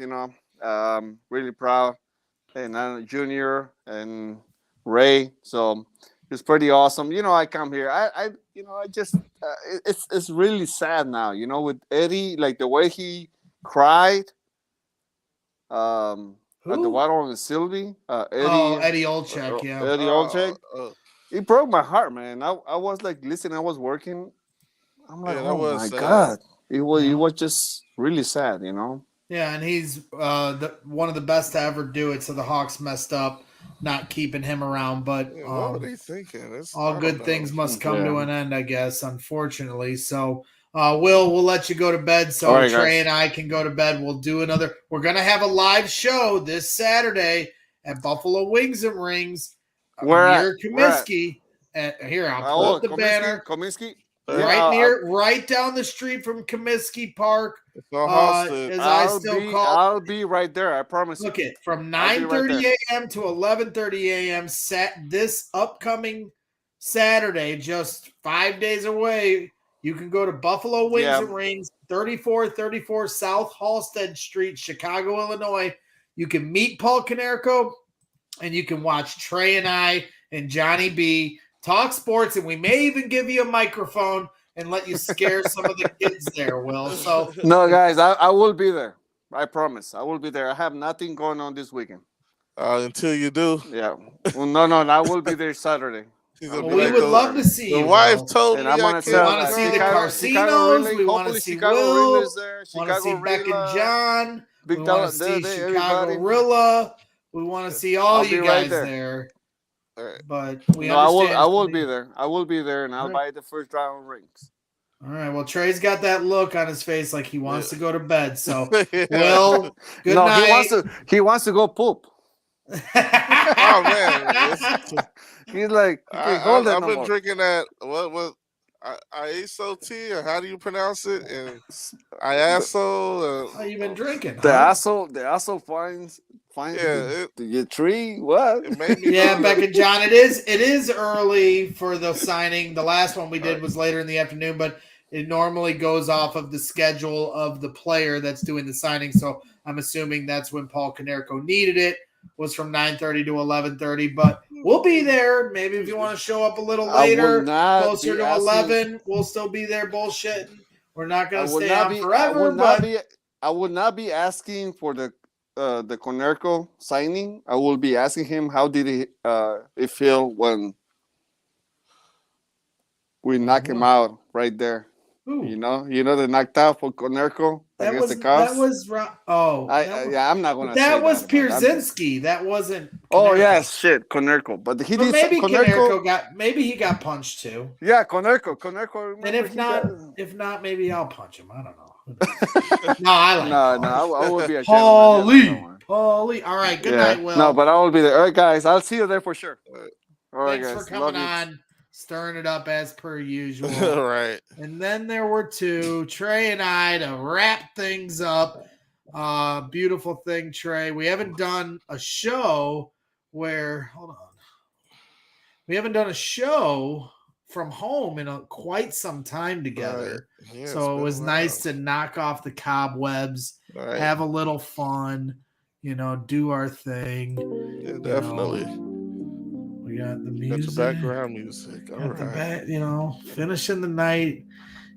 Trey, any final thoughts or concerns? What really concerns me is that this was good. I mean, it's always good to come and have good conversation, and I mean, I can't say how grateful I am that DLo Brown comes on the show and be able to talk to somebody. I'm such a huge fan of the WWE, and I just really appreciate DLo Brown coming and just talking to, because I was a big fan of him in particular. I used to walk down the hallways of school like that, shaking my head and stuff. Like, even when I remember buying the WWE No Mercy games for Nintendo 64, and when you make your own customized wrestler, I would give them the DLo Brown walk when it comes down. So it's just so crazy just talking to that person. Right. Yeah. And how crazy is it, how passionate he is about the Bears? We could talk wrestling with him forever and be like Chris Farley in that SNL skit. Remember that time he did? That was awesome. And that's all we need. But for him, he wants to talk Bears, and it's just so cool to be able to have that round table, talk to Zack, and then do that with Ray and Junior, and just talk football, because for him, wrestling is 24/7, his whole life. So, to give him an escape to talk football, and we all find that common ground for the love of the Chicago Bears, is also really cool. Yeah, that's very cool. Just to even have that in common, was it's just so cool that he is a big Chicago fan, and to be able to just shoot the shit, just give your opinions, and here he is, and just the back and forth is real good, and just really did feel good doing the show again, and it's always so much fun, and all of that. I'm gonna try to get everything back up the way I had it before, but sure. Yeah, I can't do the horns or anything like that. We know it's been a busy summer for you. Certainly been a busy summer for me as well, with my 4-year-old daughter and all the work and everything else I'm doing. It's hard to do it, but when we can, we want to keep everyone entertained and having fun. Chicago Rilla, again, it's this Saturday, July 23rd at from 9:30 a.m. to 11:30 a.m. is the signing. Last time we went a little past the time of the signing ended and continued to talk, and we're live on the show. We'll try to keep this one nice and tight, but we'll be up there, so who knows when we'll completely wrap the show, but it is an early one. I think that's out of request for Paul Konerko, but it's at Buffalo Wings and Rings, 3434 South Halsted Street, Chicago, Illinois. If you're trying to get tickets, you can order them at www.makesigningsfunagain.com or also visit www.thecollectorscave.com for your memorabilia needs from them. But yeah, we'll be there this Saturday morning. The Sox play later that night at 6. I don't think I'm going to the game. Last time we did a show there, I went to the game and got drunk with Dustin Hermanson. I don't think I'm doing that this time, but we'll be hanging out at Buffalo Wings and Rings after the show's over too. So we'd love for whoever can come out to please come out and support what we're doing and have some fun and some laughs. But yeah, man, this has been good. It was cool to hang out with DLo. Our guy, DLo Brown, who's a huge supporter of what we do. Look at him wearing the Brags in the Stands special, the Fields Day shirt from our shirt store on Teespring. He's nice enough to give us promos like this. This is DLo Brown. You better recognize right here, right now, we're listening to Brags in the Stand, the best Bears coverage ever. Believe that. That's so awesome. Yeah, man. Pretty damn cool. So, I think we covered all our bases. Bears football is coming up here, almost 10 days away from first open practice for fans for training camp at Hallis Hall. I'll be there when the weekend practice hits. Unless there's rainouts, then I'll fly on down the highway and try to make it to practice. But those are more short notice. But I will be at all the weekend practices. I will be at the Family Fest that's on a Tuesday morning or whatever. I'm going to go to the preseason game. So if you're at any of those events, let me know. I'll be happy to say what's up and maybe get a drink with you if you're around.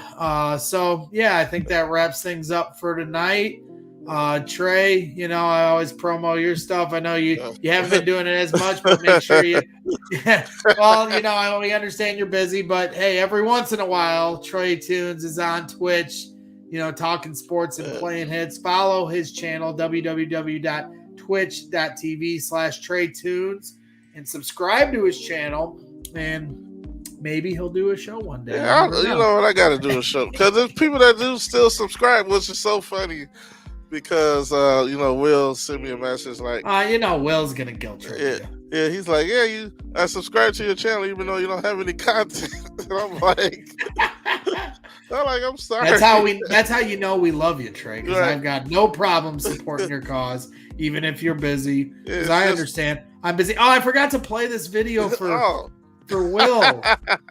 Damn, I could have played this for DLo too. Oh, completely that's hilarious. Forgot that this was in here. This is Will pushing a car or a Jeep. Then he pulls it back.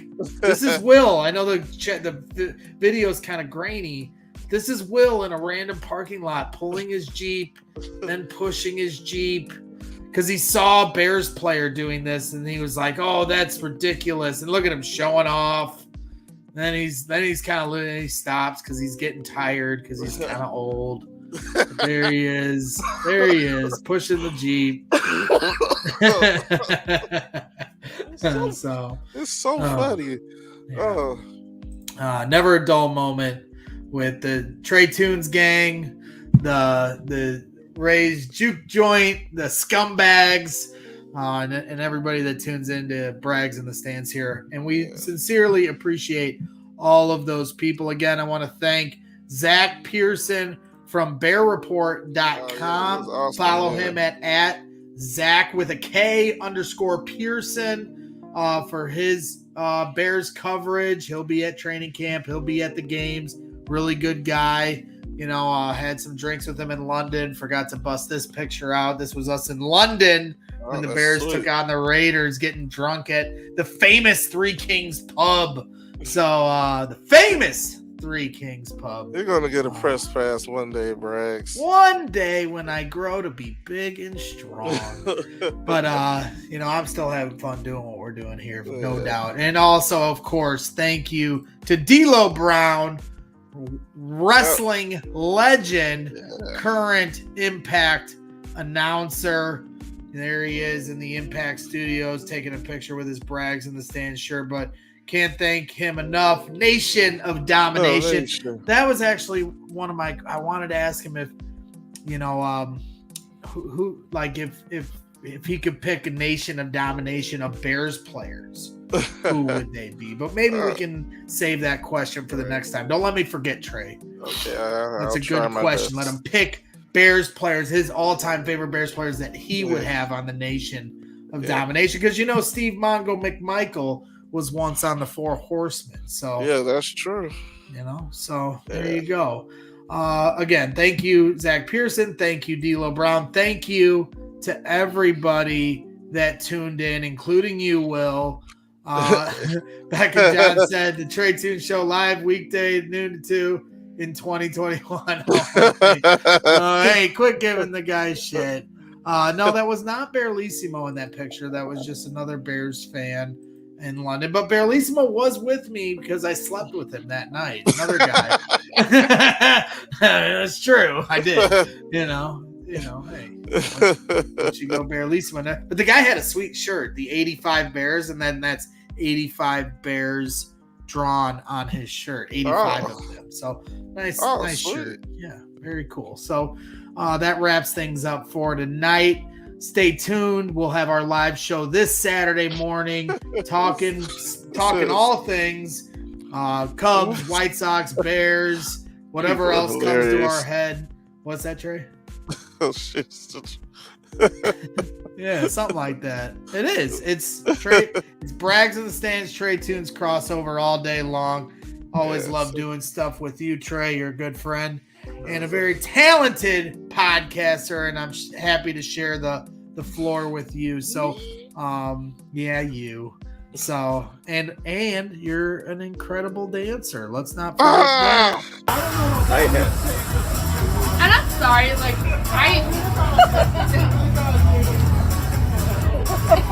giving Glenn way too much grief. Trey, I love Trey. I do. I love Trey. I can't help it. So, the hits. Hey, listen here, Sparkles. You're listening to the Trey Toon Show right here on Twitch. And if you're not, you're better than that. Get with the program. Take that. This is David Kaplan. Rock and roll, baby. The Trey Toon Show, one of my all-time favorites. Bang. Yeah, it was Sylvie's like, oh, you couldn't fit the shirt. And I'm like, come on, dude. In 3, 2, 1. Hey guys, this is Sylvie from Waddle and Sylvie on ESPN 1000, and I'm busy right now. What am I busy with? I am listening and watching the Trey Toon Show. I gave him a t-shirt. It was a large. He doesn't fit in it, but we love him because he's the absolute best. So sit back and enjoy the Trey Toon Show. What made him say that? He's got to take his little pot shot. And then his partner, Waddle, he's the good guy. He always makes the joke about it. In 3, 2, 1. Hey, this is Tom Waddle, worn out former Chicago Bears wide receiver, and you are listening to Greg Braggs in the Stands. Short and sweet. All right. Makes a little joke about himself. Sylvie's got to come guns a-blazing. Right. Yeah. That's just who he is. All-time pizza man. Yeah, Sylvie's, he's a Spitfire, Right, yeah. I know that's just what he does. Who he is. Right. That's who he is. He's one of those guys that you'd think you can pick on, but you'd actually want to have him next to you in a fight in the bar because he'd probably be a little scrappy. Yeah, so. I agree. All right. Well, that wraps things up for tonight. Thank you again for everybody tuning in. Thank you to DLo Brown. Thank you to Zack Pearson. Thank you to Ray, our guy from Ray's Juke Joint. Thank you to Junior. Those guys brought it. That was awesome hearing them go off on some of the people in the chat and really bringing the passion. And so, again, we'll see you Saturday morning. Collector's Cave, Paul Canerco, 9:30 to 11:30 at 3434 South Halstead Street, Buffalo Wings and Rings. Another live show for the Brags in the Stands. Call Trade me when you tunes. wake up, because I do have to work Friday night. All right, I will keep you in the loop, and I might be banging on your door at 8:30 in the morning. Yeah, so. I just gotta make because I'll probably make it home around maybe 3. All right, well, I'll keep an eye out for you, buddy. We'll have fun. Thank you. Great show. Will's giving us some love. Elise is giving us some love. 2 of my biggest haters giving me love. It's all love all day long. Appreciate you guys. Beck and John, shout out to you. Thank you guys. Right. We're wrapping things up. We'll see you Saturday morning. And always bear down. Detroit, Detroit,